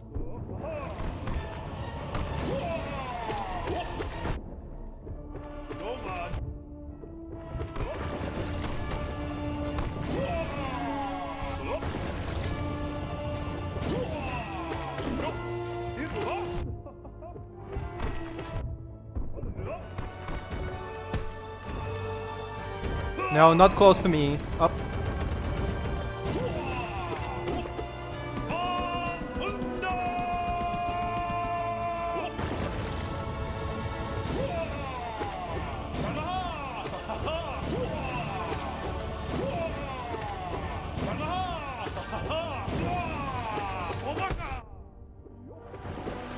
What?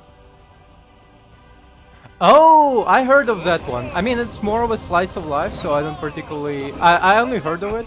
My friend recommended it to me because she likes it. And she was like, "Oh, it's really funky in terms of like facial expression and everything." And I saw them, and I'm like, "Yeah, it is funky. It's a comedy like manhwas." On that note, there is one that I did, that like more like on the slice of life side, that I read, and I'm pretty sure is right now on hiatus. I'm just trying to remember its name.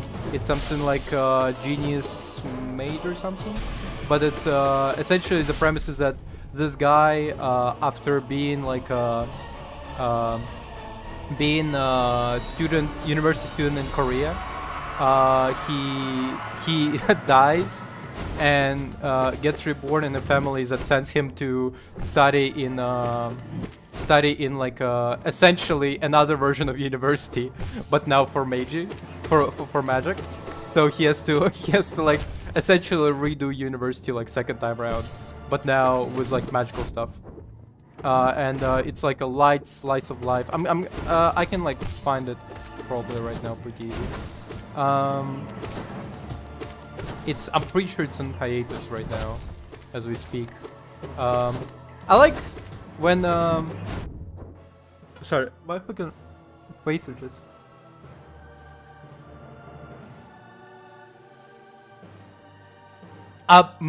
That might be exactly the name. Becoming Magic School Mage sounds exactly like the. Oh, that's good. Becoming Magic School Mage.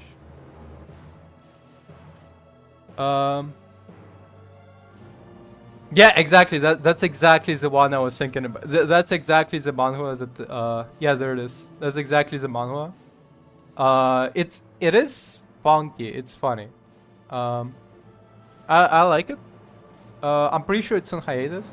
And honestly, while I'm very much like always like itching for more manhwa. I'm like oh please give me more. I want to like read. I want to like keep reading.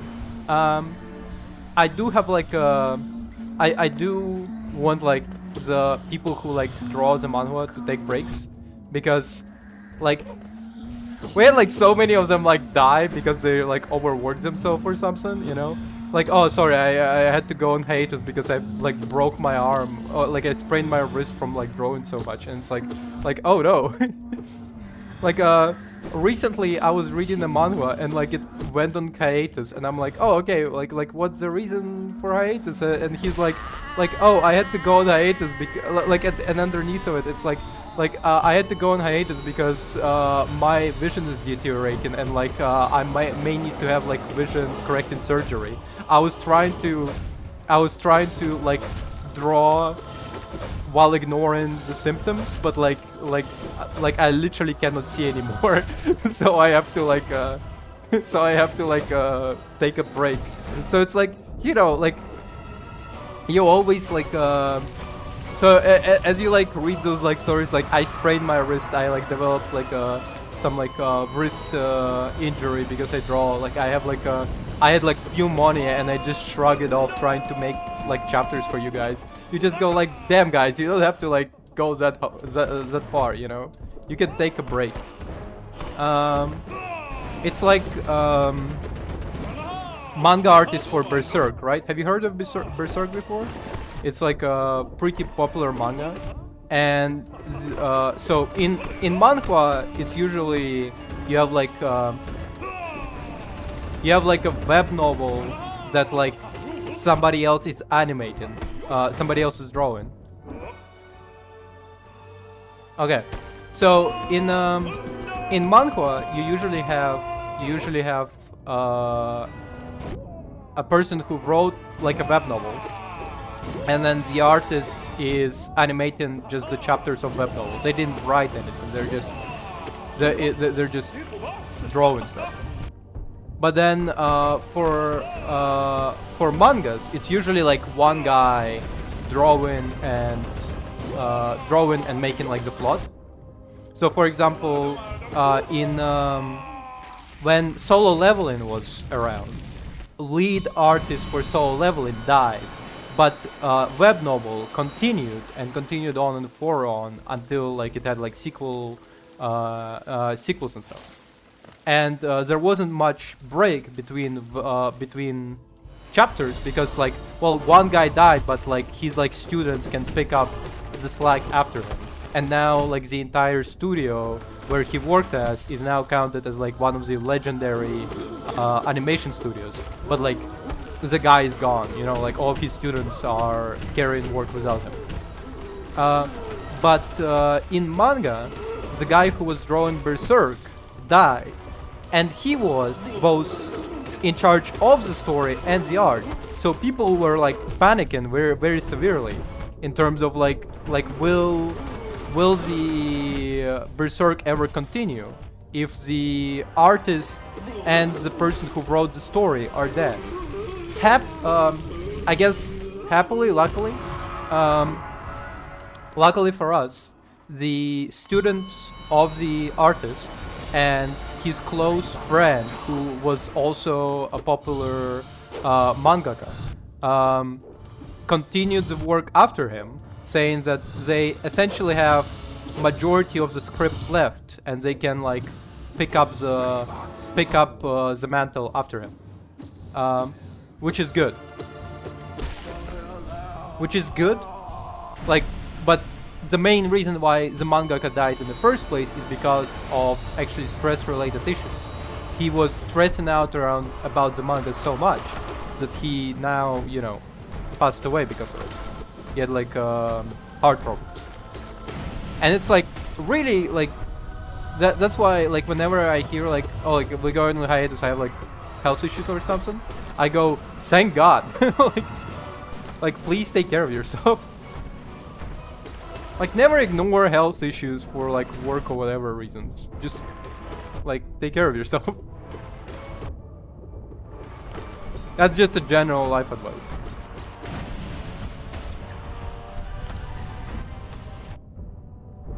So far in like Korea, there's like massive pressure to like not take vacations and days off. So it's like partially like a cultural issue that they need to fix. But for example, in US, there's like a problem with like the fact that employers just don't, like you can't take vacation because like employer will like not allow it, not vacation, like sick breaks, because employer will not allow it and like it's costly and shit. So that's a problem too. Thank God in Europe you don't have that problem. You can just take a break. And you just take a break and be like, yo, I have like my vision is going bad. Can you give me a break? And they're gonna go, yes, absolutely. What the fuck are you talking about? Take a break.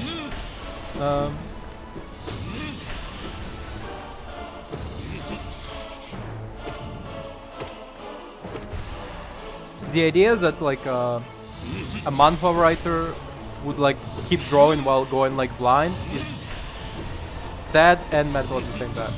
The idea is that like he's like he's like completely blind, just doing it by like sense.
But yeah, like I'm mostly an action manhwa kind of guy, so I'm following. Right now, one of the interesting ones that I read that's still coming out like about every week. They're still not on break, thank God. Is it's called Eternally Regressing Night. The premise is essentially one day a knight who's like pretty not like not even a knight. He's like a hired mercenary. He like dies unremarkably on the battlefield. Yeah, it's very good. And like he's like keeps like regressing. He's essentially like every time he dies, he has to like Groundhog Day until he like passes some sort of like obstacle. Sometimes it's to kill an opponent. Sometimes it's to learn a skill. Sometimes it's something else. And like he just essentially he just needs to keep learning every single time, because if he doesn't learn it, he'll just come back to day before. It's very good.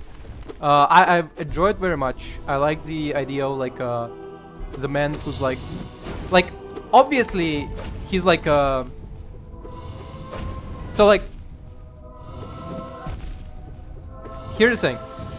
In a lot of manhwas, a character is like a genius and like a supernatural, right? In some sort of way, like they're not simply fuck. Like that's by the way the final boss. There is a manhwa that I read. It's called Limitless Mage. It's pretty good, but it's not. But the main character, but the difference between Limitless. There's Limitless Mage, and there is Shining Sword or Sword of Stars. That's the name. And the premise essentially for both of them is kind of similar. You have like this middle of nowhere country bumpkin who wants to become something special and achieve greatness in like a special field. Limitless. You fell out of Limitless Mage, makes sense. So like, the premise is essentially in Limitless Mage and Star. It's called Star Sword Child, right? That's the name. The premise for both of them is that like they're in the middle of middle of nowhere country bumpkin, right? They have like their background is literal like nobody peasantry. And they want to become somebody special, but like with one wants to become special with a sword, another wants to become special with magic, right? And like both of these manhwas are kind of similar in that sense. I would say Limitless Mage really disappointed me with recent chapters, because in recent chapters they're really stretching what I did not think was gonna be like a. Because I sometimes like when I'm like trying to catch up with like trying to like sometimes when I can't like wait for manhwa to release, I like read the novel, right? And the recent chapters, it's like 10 chapters when in the novel it was like 1 page at most. Like they did like they stretch it out too much, and it feels like it's very rubber banding. Like it's interesting in the sense that there is like battle going on, but like if it would follow in web novel, it would literally be like 1 page worse. It would be like it would be them getting through like essentially like an obstacle course, and then meeting like an antagonist who's just gonna say like, oh, here's the thing you were looking for, bye bye. And that was essentially the premise of like the web novel chapter, but it's stretching out too long, and I'm like, that's very weird. Anyway, but Star Sword Child still did not disappoint me, so I'm actually excited for it. The next season is gonna be sometime this year probably. But yeah, so the difference between Star Sword Child and Limitless Mage and the Eternally Regressing Knight is the fact that Eternally Regressing Knight is in no way a genius. In fact, you have like multiple pages of him just trying to learn like a technique, you know, like not multiple, like not multiple chapters, like usually it's like 1 or 2 chapters per technique, but they really like show you that he like takes his time learning stuff to the point where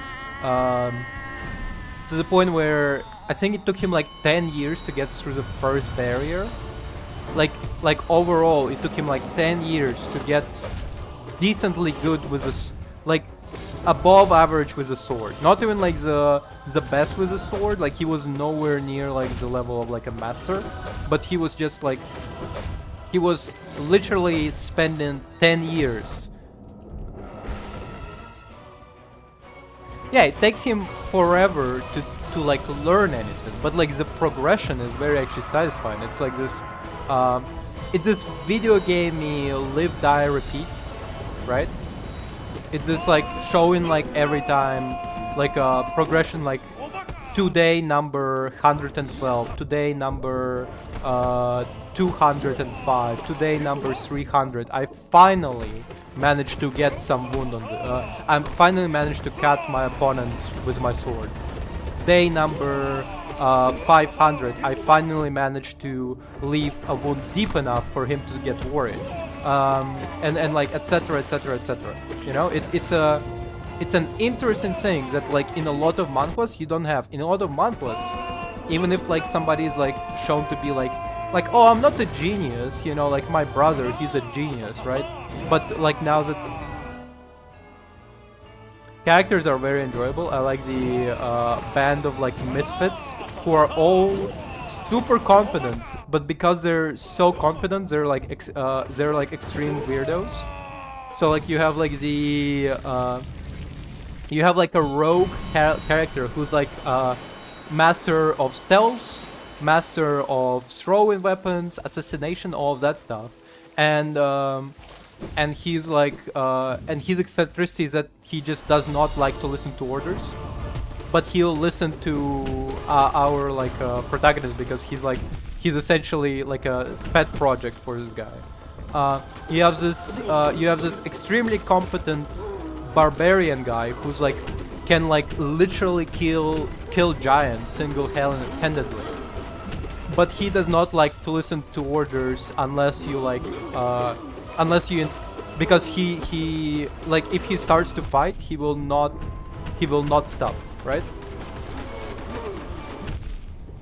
Like he likes to fight, and so like he will not listen to orders that tell him to stop fighting for a second, unless you're the captain who will fight him every single day in order to keep getting stronger, right?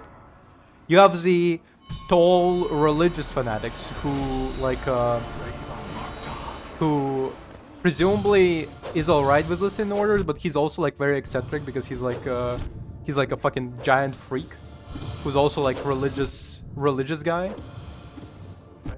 And tying them all is like the guy who likes money and absolutely, because in SS class Suicide Hunter, right? The character is, even so, like maybe like the first couple of chapters he was using his ability to like revive often. Like it took him like a year to like defeat one of the bosses, but like that's nowhere. But even that's like quick by the MC standards in Eternally Regressing Knights. Like the MC in SS class Suicide Hunter is actually kind of talented in comparison. And also, to be fair, SS class Suicide Hunter, his main strength isn't even like his like talent or his revival. Like his revival is like very important, but it seems to be like the main plot line for him for the story is the fact that he's very caring character. So like the Kim Dog is his name Kim Dogja or something, right? Is that the name? his main trait is the fact that he likes to sympathize with like even the antagonist sometimes, and he's like a very caring person. That seems to be like the main strength of this character. So it's not even like like how many bosses did he finish with just not even fighting, but by simply talking shit out. Like he cleared like couple of stages by simply like not fighting the enemy.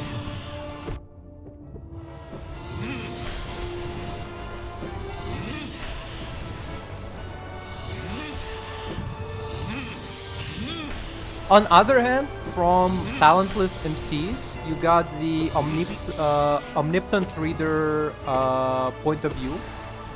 Omnipotent reader point of view manhwa. The MC is like talentless and I would say pretty much on the level of the what's called on the level of the eternally regressing hunter, right? Sorry, eternally regressing knight.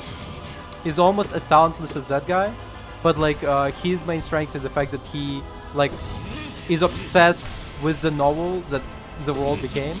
Like the premise of the world is the fact that the world became the novels that this one guy was like reading obsessively to the point where he read the entire thing like until the last chapter.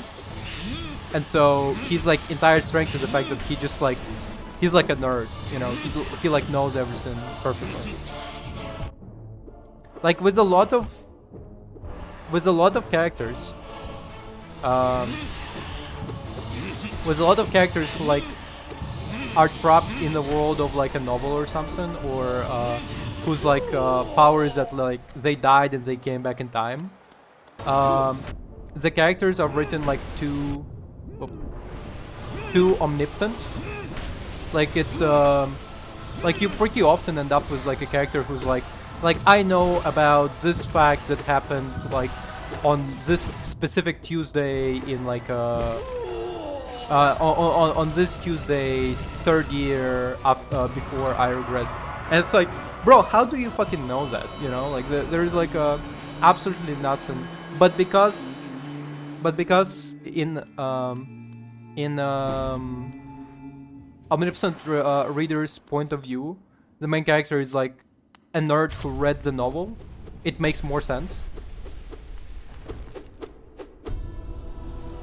Because like with him, I believe it, and even with him, they like demonstrate the fact that he has to like read the novel again because he has like a final draft of the novel. So like with him, like you even have to like he has to like double check. While with a lot of like MCs who like, oh, I read the novel, like they know novel back to back without having to like ever double check or anything, and it's like just feels like they make protagonists too all-knowing.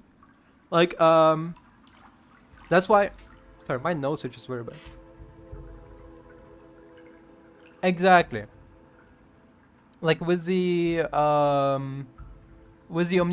omnipotent reader's point of view, you have like he double checks the novel, but like there is a recently manhwa that I started to read, and the name of the manhwa is Martial Arts Gym Instructor, I think. Yeah, the premise is essentially this guy who used to be in like Korean Navy SEALs essentially. One day he got injured pretty bad, and so he decided to open a gym to help people like recuperate and stuff. And one day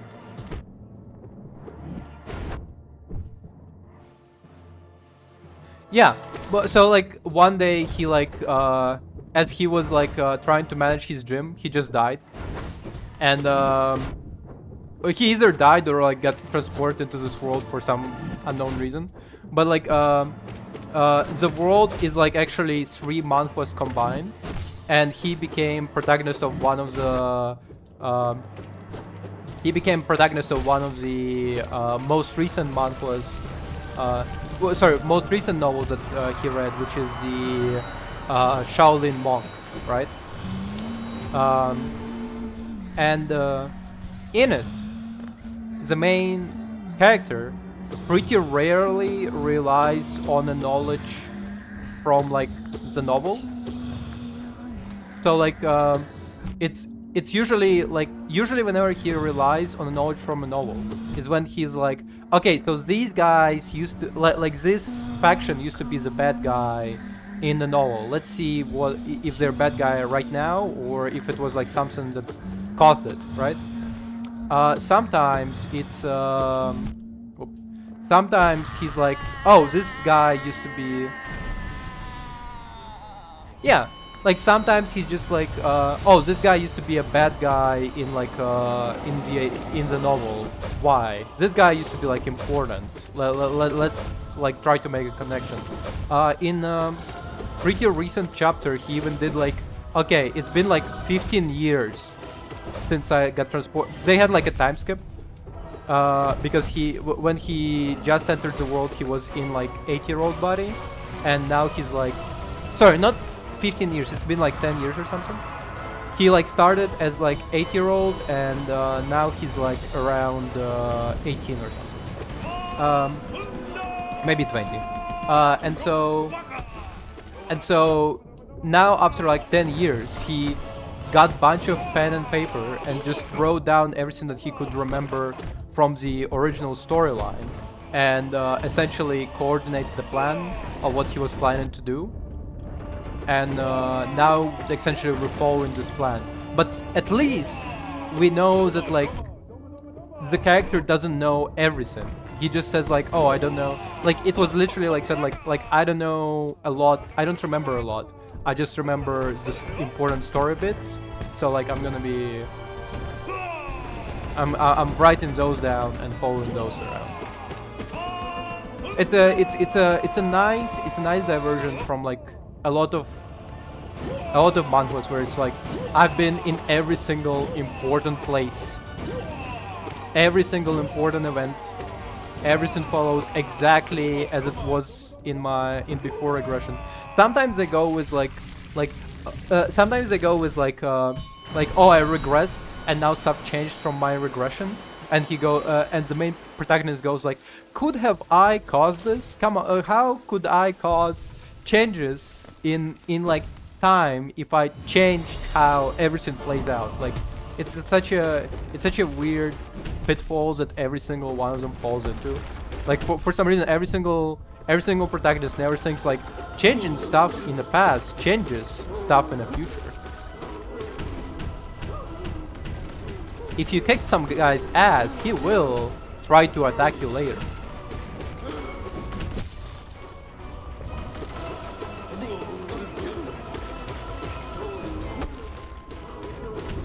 Fuck.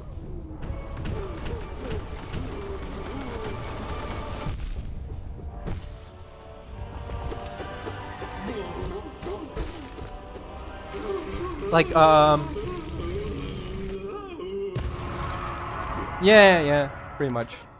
Like, there's manhwas that I like very much, but it does fall into this trope of like I've been in every single important place at once, and I have like all the knowledge that I could need for this situation. And the name of the manhwa is Mercenary Machinations. Regressed Mercenary Machinations. And the premise essentially, the guy was kicked out of the family, became a mercenary, and then when his family got destroyed, he traveled back in time well, not by his own will, but like through like whatever fated encounter. And now because he was obsessed with like yeah, fair enough. Yeah, it doesn't have a lot, but like so it kind of falls into the trope of like oh, I know everything that happened between me getting kicked out of my family and me dying, but like but it is an interesting manhwa because, well, number one, the art for it is very good. Not simply the art, but I really like the specifically fighting choreography, because what they use, because they're using actual like fighting stances from actual like sword fighting. Like it's an actual, like every time I look at it, I go, oh shit, this is actually like manual textbook sword fights. Because in a lot of manhwas, where somebody fights with a sword, they'll do like 1,000 slash swing, and they swing a sword once, and there's like 10,000.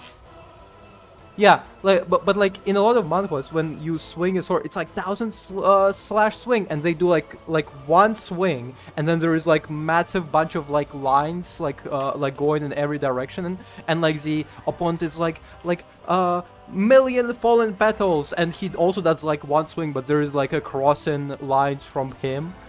But like in Mercenary Machinations, they do like proper stances of like how you would use the swords, you know? They would like one guy uses rapier, he uses a cloak as a shield, another, like the main character uses a big sword, so he does like a overhand, like a German swordsmanship. It's like a Zweihander swordsmanship. It's very cool.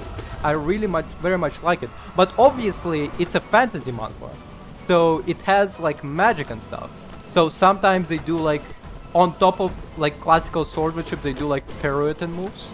You know, like they'll do like a move where like protagonist swings on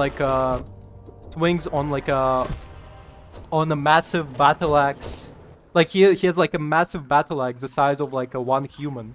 He swings it down, and then uses the handle point, right?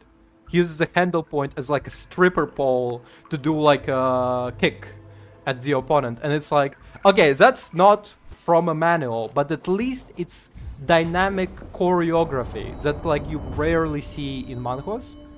In a lot of manhwas, when like somebody fights, they just don't do dynamic choreography. Like you don't see a fighting move, you see like just like a slash or something.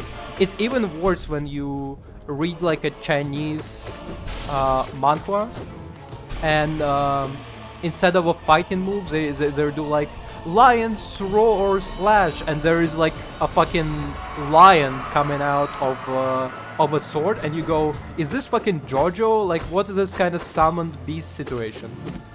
Like, why is he summoning a stand? Okay, like, what's going on?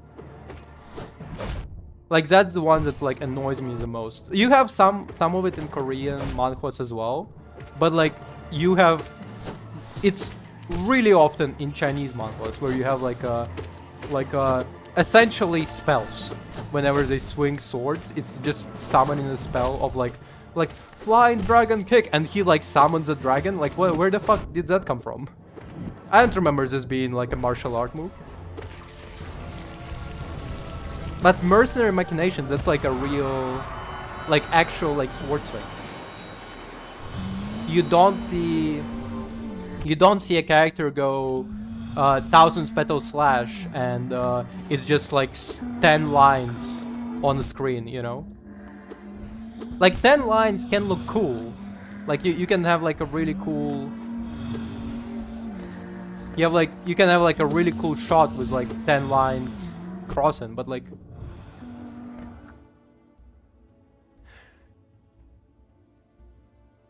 I mean, that's your opinion, but I just really don't like when it's a martial art manhwa.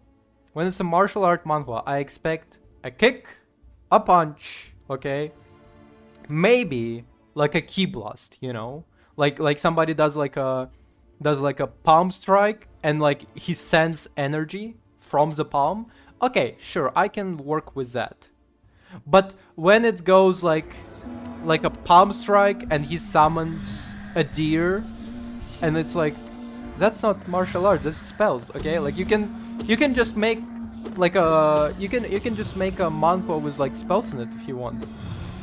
You can just make like you can make everybody wizards, sure, if you want, like like, but like that's not martial arts. I want I want men fighting, okay? I want to use hands.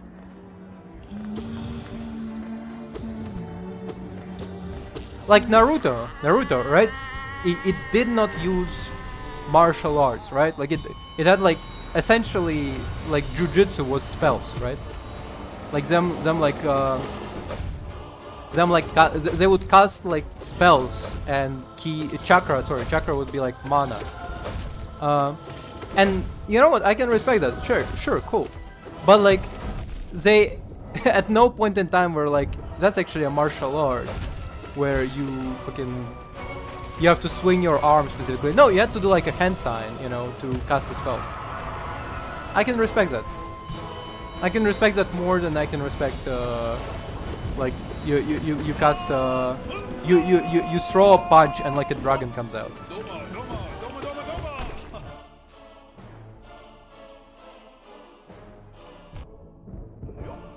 Yeah, I know I had it like on my list, but then I was like, I'm not sure if I want to do it. I know it's like a martial arts manhwa. I kinda had it on my list, but I'm like on the fence about it.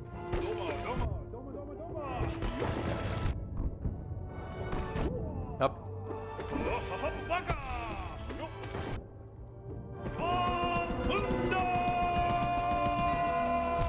Fuck.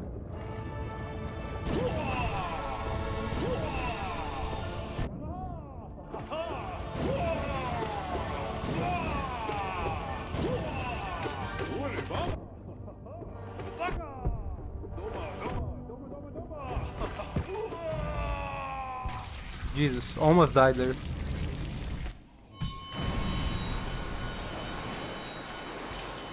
But yeah, fuck. My nose is just so bad. Recently, so I don't know where you read manhwas, but I read them on Ashura Scans, but I sometimes like go on like a third party website. Like I usually, okay, the way I do it, there is like one website that I go on that that essentially fair enough. Well, there is like a website similar to MangaDex, and it's like very quickly scans like other people's works, you know. So like it goes on like every website that I would usually find, you know. Like usually I would find one website by myself, but now like I have like I don't know like 5 websites that I read manhwas from.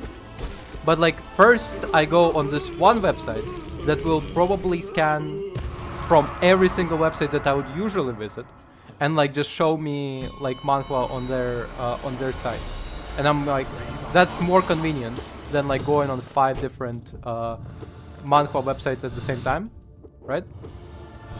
But it is a little bit scammy, so I usually go to the afterwards I go to the 5 websites and just like make sure to click on the manhwas that I read to make sure that they register that somebody read the manhwa. Anyway, so recently Ashura Scans, one of the websites that I have to follow is Ashura Scans, and well, Ashura Scans, honestly, they're like pretty slow for a lot of manhwas that they release. Like in a lot of manhwas, they're like weeks behind.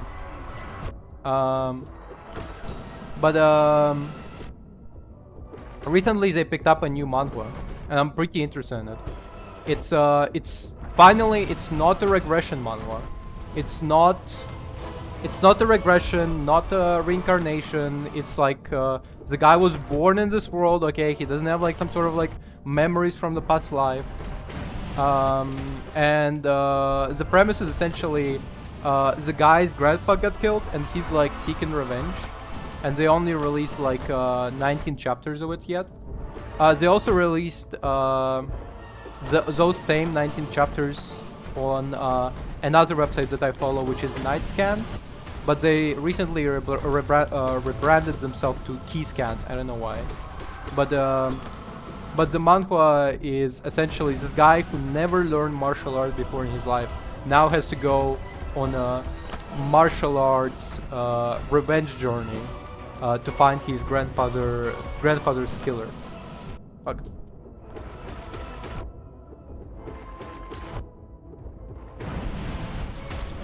It's pretty cool.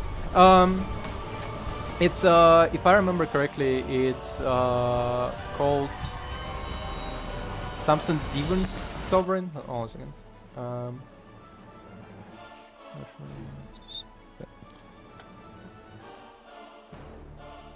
Sorry, the name is Divine Demon Grand Ascension. That's the name. Yeah.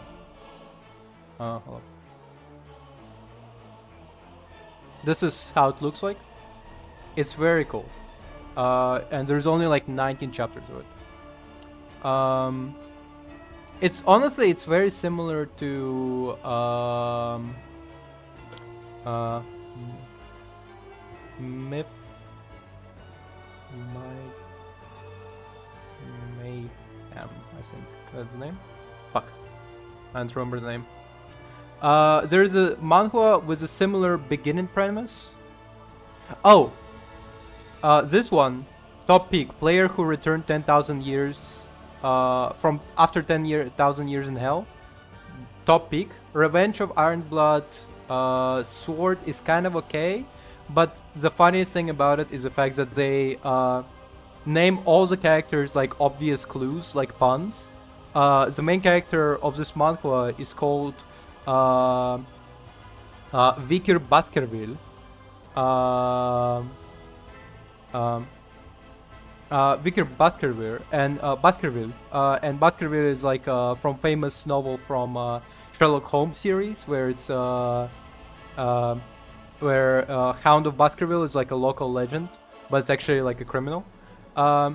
And everybody in this manhwa from his family, Baskerville, is named after a dog. It's fucking hilarious. There is like a guy named Pomeranian, another guy named fucking Boxer or something. It's hilarious. This regressed mercenary that I was talking about, Dungeon Odyssey, recently came back with season 3. God, it's good. It's so good. It's Reaper of Drifting Moon. Very good manhwa. I really like it. It's started as a revenge manhwa. I don't know where it's headed now in like the new season, but it's pretty interesting. This one is like alright. This one's pretty good. Heavenly Demon wants to live a quiet life. Essentially, guy was a heavenly demon. He reincarnated. Surviving his genius on borrowed time. Again, this one. Dungeon is very good. It's also really funny. It has like it has like very cute, funny moments. It has like memes in it. It's really funny. Surviving as a genius on borrowed time. Very good because it's finally not a reincarnation, not a regression. It's about a guy who was born with a specific disease that allows him to learn martial arts quickly, but he most likely to live only to the age of 20. So he needs to find a way to live longer. Manhwa Sect Genius Phantom Swordsman, pretty good, but it's a regression. No, it's a reincarnation manhwa, and it's like a guy gets reborn in manhwa sect. Nebula Civilization, peak manhwa because of a unique aspect of it. Recent chapters of Suicide Hunter, SS rank Suicide Hunter, have similar premise, but this one is dedicated only to this premise. Essentially, the premise is the fact that everybody was people were playing like this video game that was like kind of like Civilization or like a Spore and stuff like that, where you like where you create a civilization and like you battle against other players, and top rank players from this game got summoned to be essentially deities in a new world. I also consider it peak design for the fact that so in early chapters, one of the main characters controlled NPCs. Yeah, it's really good. In first chapters, one of the main characters' controlled NPCs are falling in love, and I was like, wait a minute, because at first they all looked like exactly identical, but then one of them said that the other is a woman, and I was like, wait a minute, finally they're not drawing like, because his civilization is like lizards. So I was like, finally, they're not drawing like lizards and like other races with like, oh, but what if she looked like a fucking woman, you know? Like, because like in a lot of Inhuman designs, they like still like this one a man, so he's like big and bulky, and this one is a woman, so she got like fucking tits, even though she's a lizard. Okay, but in here they look exactly alike, no matter if it's man or a woman, and I was like, yo, this is peak, finally, peak design. I'm gonna annihilate this land. Really funny one. I would call it like top tier. Bedborn Blood, another non-reincarnation and regression, is essentially the premise is it's essentially cyberpunk dystopia in space fighting against it's like cyberpunk empire in space. So like it's like, what if we had like knights and fantasy, but like there's no magic, and instead of casting spells, people shoot guns, and instead of having like sword aura, people just had like people had just like swords with nanotechnology in them to cut like through boulders. It's really good, really good. I would call it top tier. Nanomachine, I've been following a lot, but it's very much hype and aura moments. It has a lot of hype and aura moments. You really have to like you really have to enjoy hype and aura to like enjoy it. Oh, this one is the one that I was thinking about. This one is also revenge for my grandfather's death, but instead it's a prequel to Nanomachine. And the premise is essentially the guy's like grandfather dies, and so he's like driven obsessed with revenge. But he's also a sociopath. He's like a massive sociopath that like he enjoys killing people, and he's absolute monster. Return of the Crazy Demon, top tier manhwa because it's very funny. It's just really funny. The main there is like by the same author, there is a manhwa which I cannot remember the name of, but it's the same author. And both protagonists in both manhwas are very fucking funny. Like they're just shitters. They're absolute trolls. It's unbelievable. Like their main method of warfare is to troll somebody. Like they love to troll people. And no opponent is ready for epic trolls that like these protagonists can create. It's fucking hilarious. I definitely recommend it, even though one of the manhwas,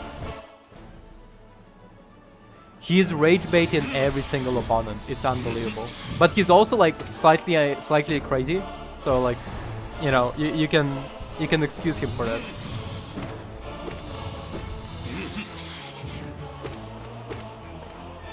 Like sometimes he doesn't intend to rage bait people, he's just crazy, and sometimes he rage baits them for purpose. Like one of his favorite methods of recruiting people is feeding people laxatives and telling them it's like a deadly poison that if they don't receive the cure for, they'll die. So you have to now follow my orders to receive the cure, but it's just a laxative. It's so funny.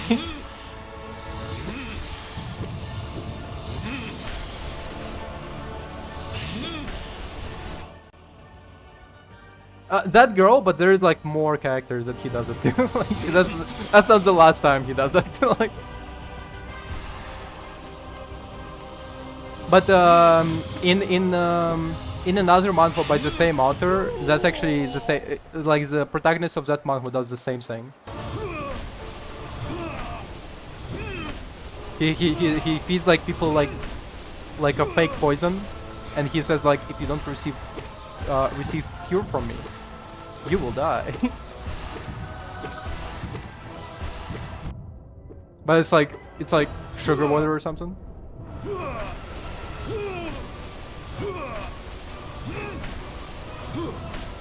I actually like, I don't know what happened to that manhwa because it's just on permanent hiatus, I think. Which is kind of sad. I really enjoyed that manhwa. It's I just can't remember what the name of it is. It's something like Venom Demon or something. But the premise essentially, the guy got kidnapped and brought up as a student of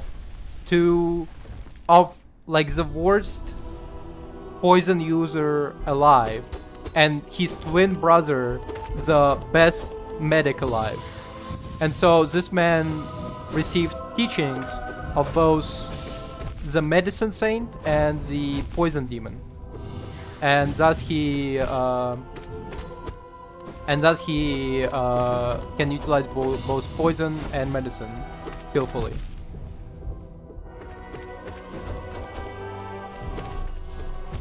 Oh shit, red.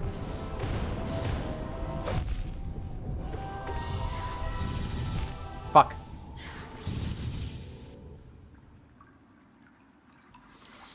Oh, my nose is itches so bad.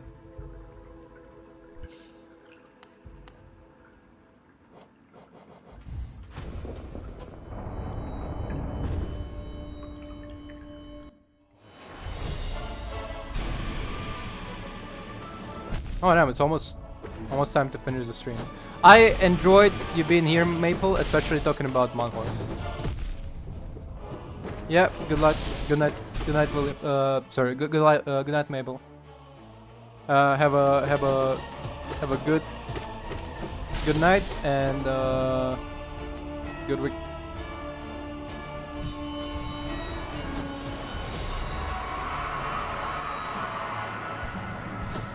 It was enjoyable hearing you here. I'm about to finish the stream as well, so it's convenient.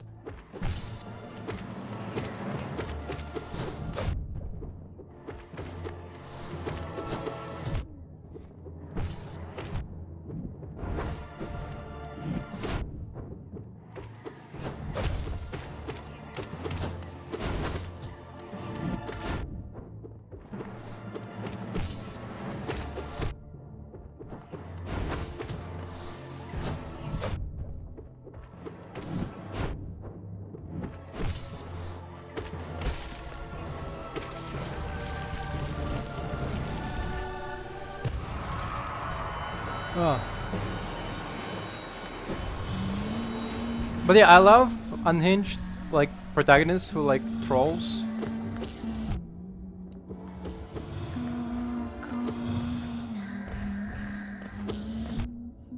Like if your protagonist trolls and rage baits as like a tactic, it's fucking fantastic. That's why like one of my favorites is the Crazy Demon Reborn and what's it called? Oh yeah, Reborn after 10,000 years after the no, Player returned after 10,000 years in hell. That's the name. Like both of them are peak because the protagonists are shitters, and they absolutely love to just troll people.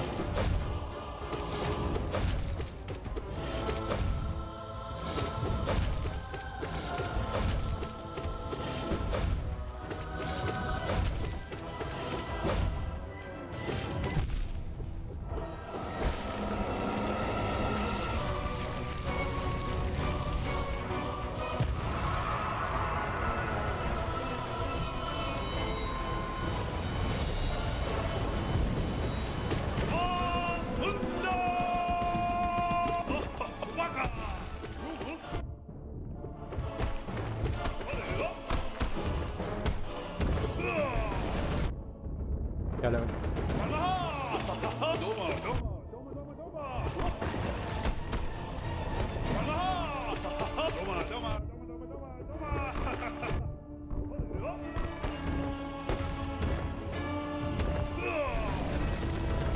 Yeah.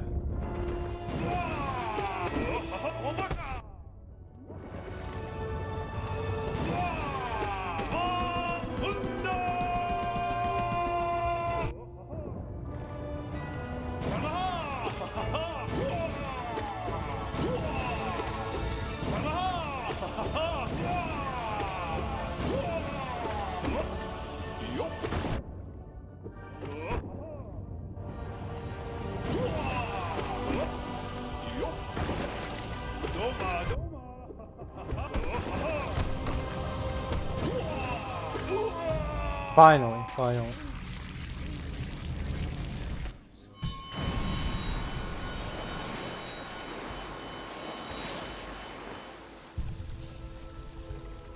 I wonder, so should I change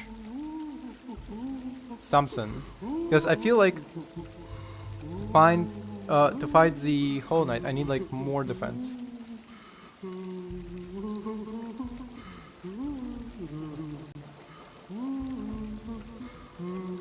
I need more defense and ability to heal, that's for sure. Because I felt like maybe I could go for Baldur's Shell.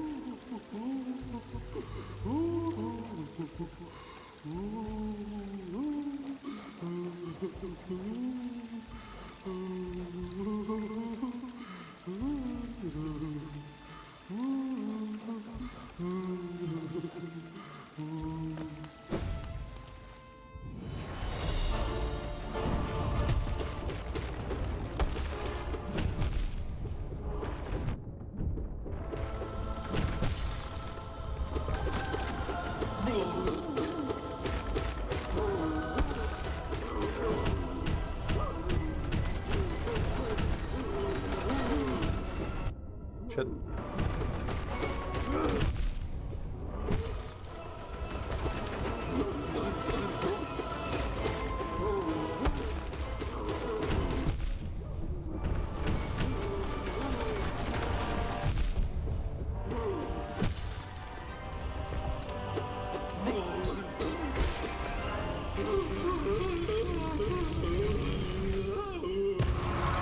I know.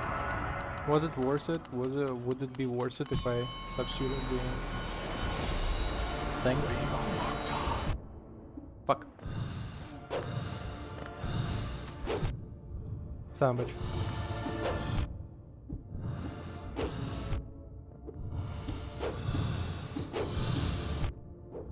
Baal mine.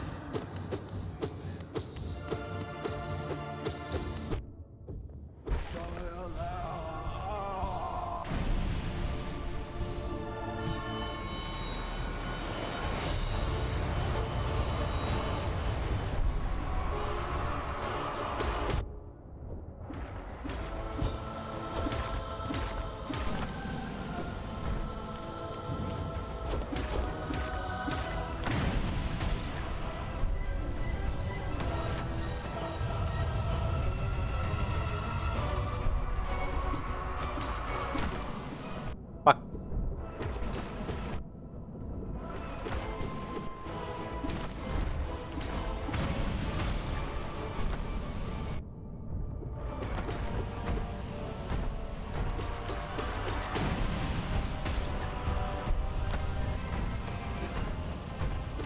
Dumbass.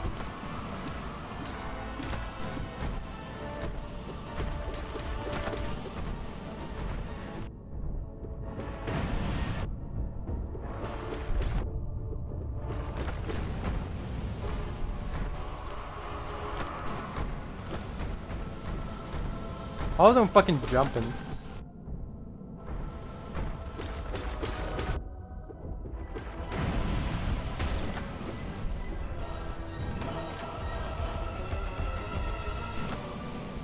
Yeah, almost. Good enough. Good enough. Full health, full health. Let's see how badly we're gonna fuck up with the next boss.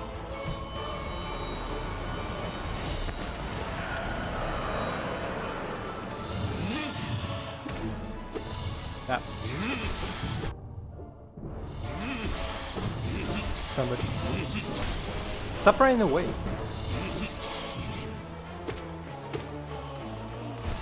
Should give me the teleport option. Actually, how interesting would that charm be if you had an option that all your dashes are replaced with like random teleportation at like random points, whereas it like enemy is not. I know, but then you would definitely need to like have like a floating option. Because essentially, like the dash right now,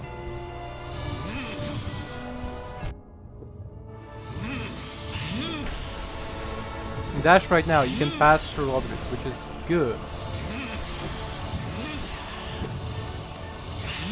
But it's not instantaneous, right?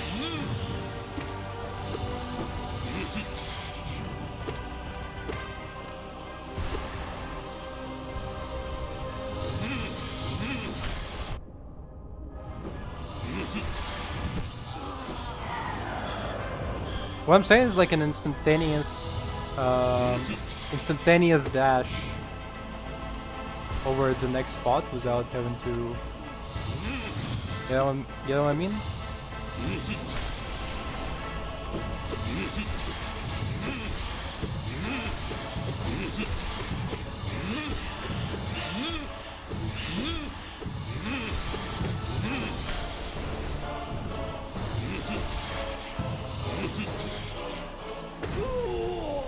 Okay.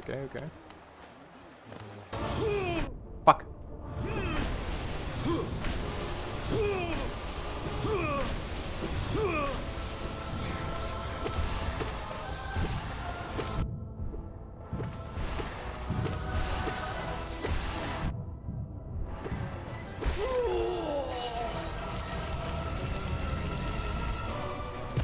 Good.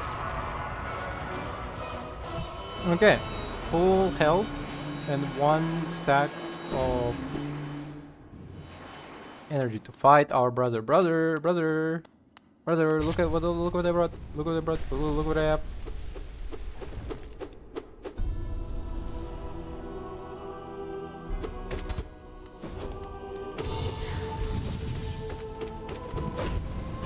Fuck.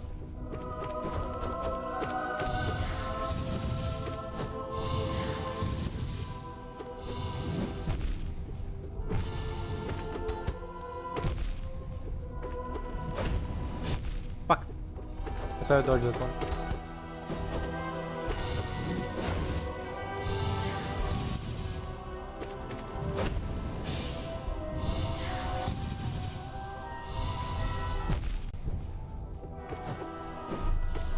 Oh shit, right.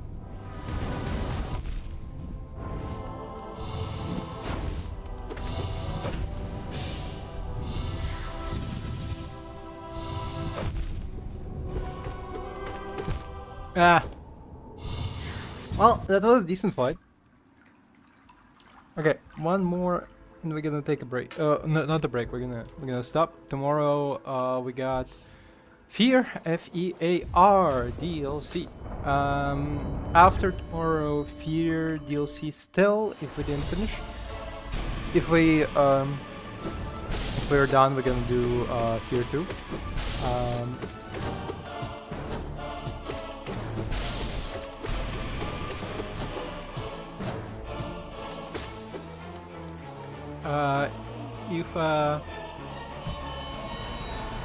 And after that,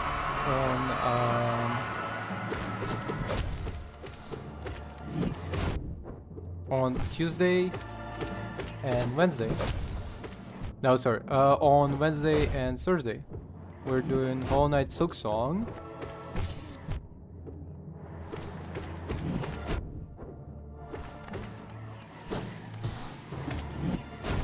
Fuck.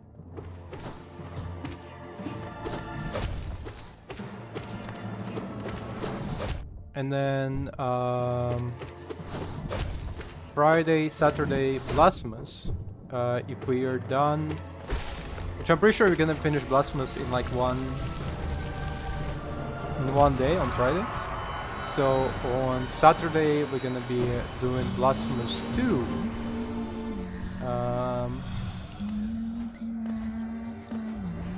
Really? Okay.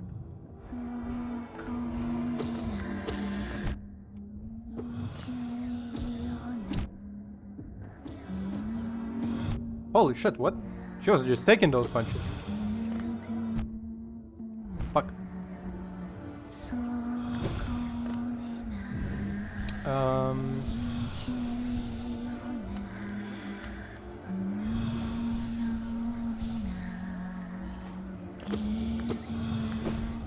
After Blasphemous, after Blasphemous we're coming back here next Sunday. Just really trying to finish this.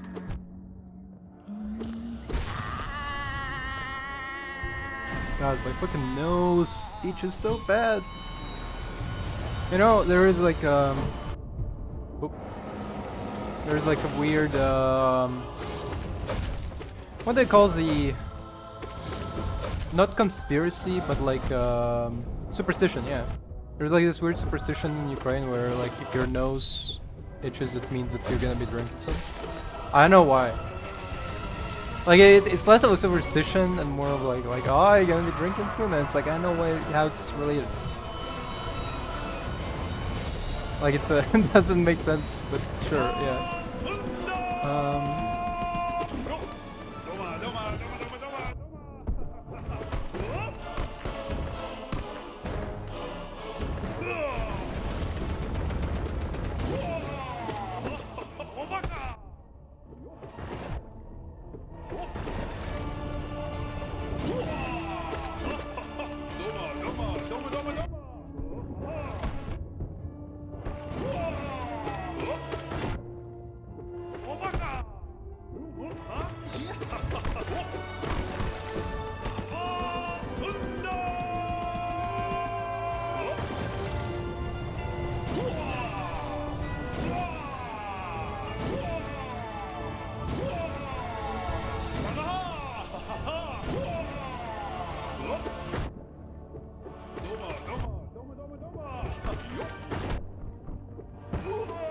Good. I don't know why I was even worried about getting hit. We're gonna get I mean, to be fair, I was really low on health, so. It's funny, it's like a sauna and cute, I guess.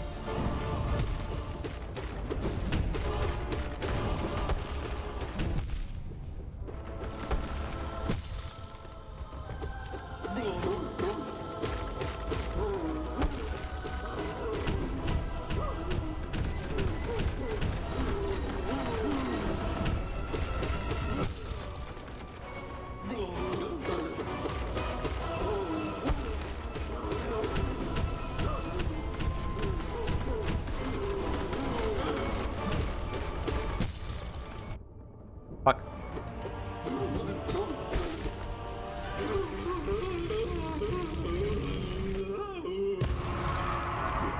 Next is the guy, right? The ghost. I ain't afraid of no ghost. I got Ghostbusters phone number.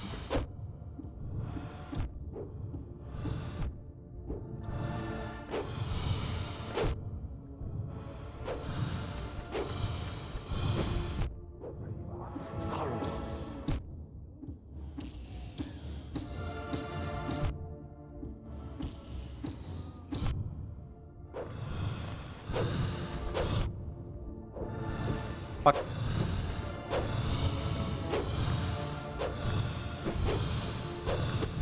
You lucky bastard. Ah, fuck. Okay. Well, we're gonna be wrapping on this note.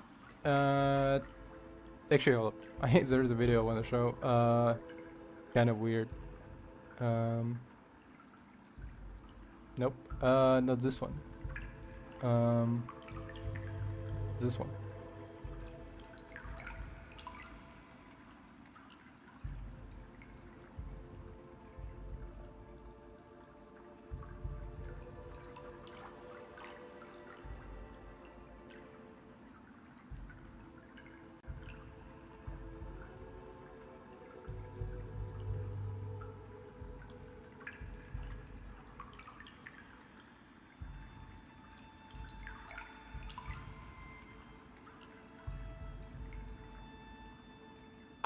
honestly never heard of pickled Pepsi before this man brought it up, but if I can make it cheaper at home, I mean...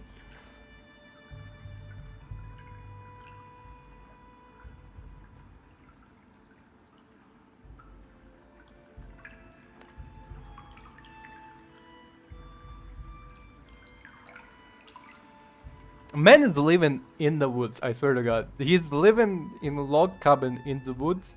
He has landmines all over his property. He will shoot if you approach.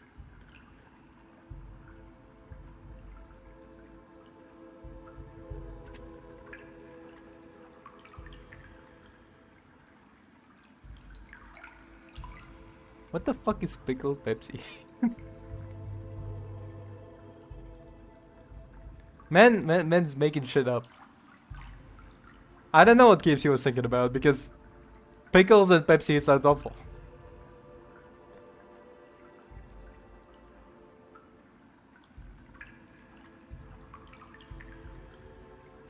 Pickle brine, of course, he forgot the pickle brine.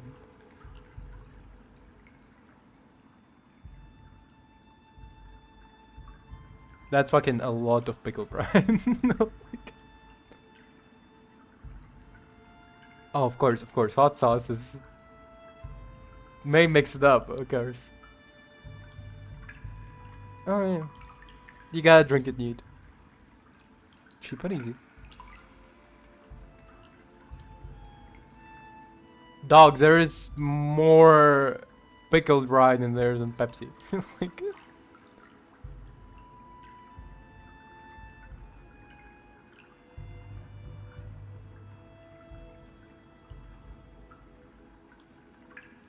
It tastes good. Okay, thank you. What the... So, 1 million views posted 10 days ago. Who is this man? Like, great brew. It's a great brew. 2 of them, okay. My yard sale haul, small is a new big. Yard sale gems. Hot sauce taste test you didn't see. Playing Netflix mobile games. Oh, cat. What is this cat doing? I mean, I don't know who this man is, but he's great. 10 out of 10.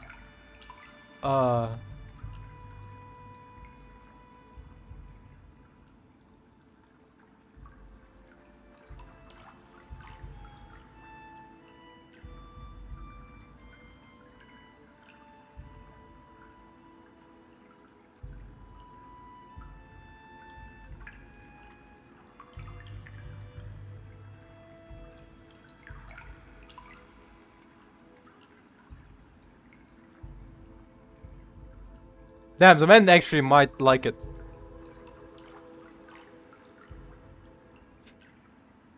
I mean, who am I to debate with an expert?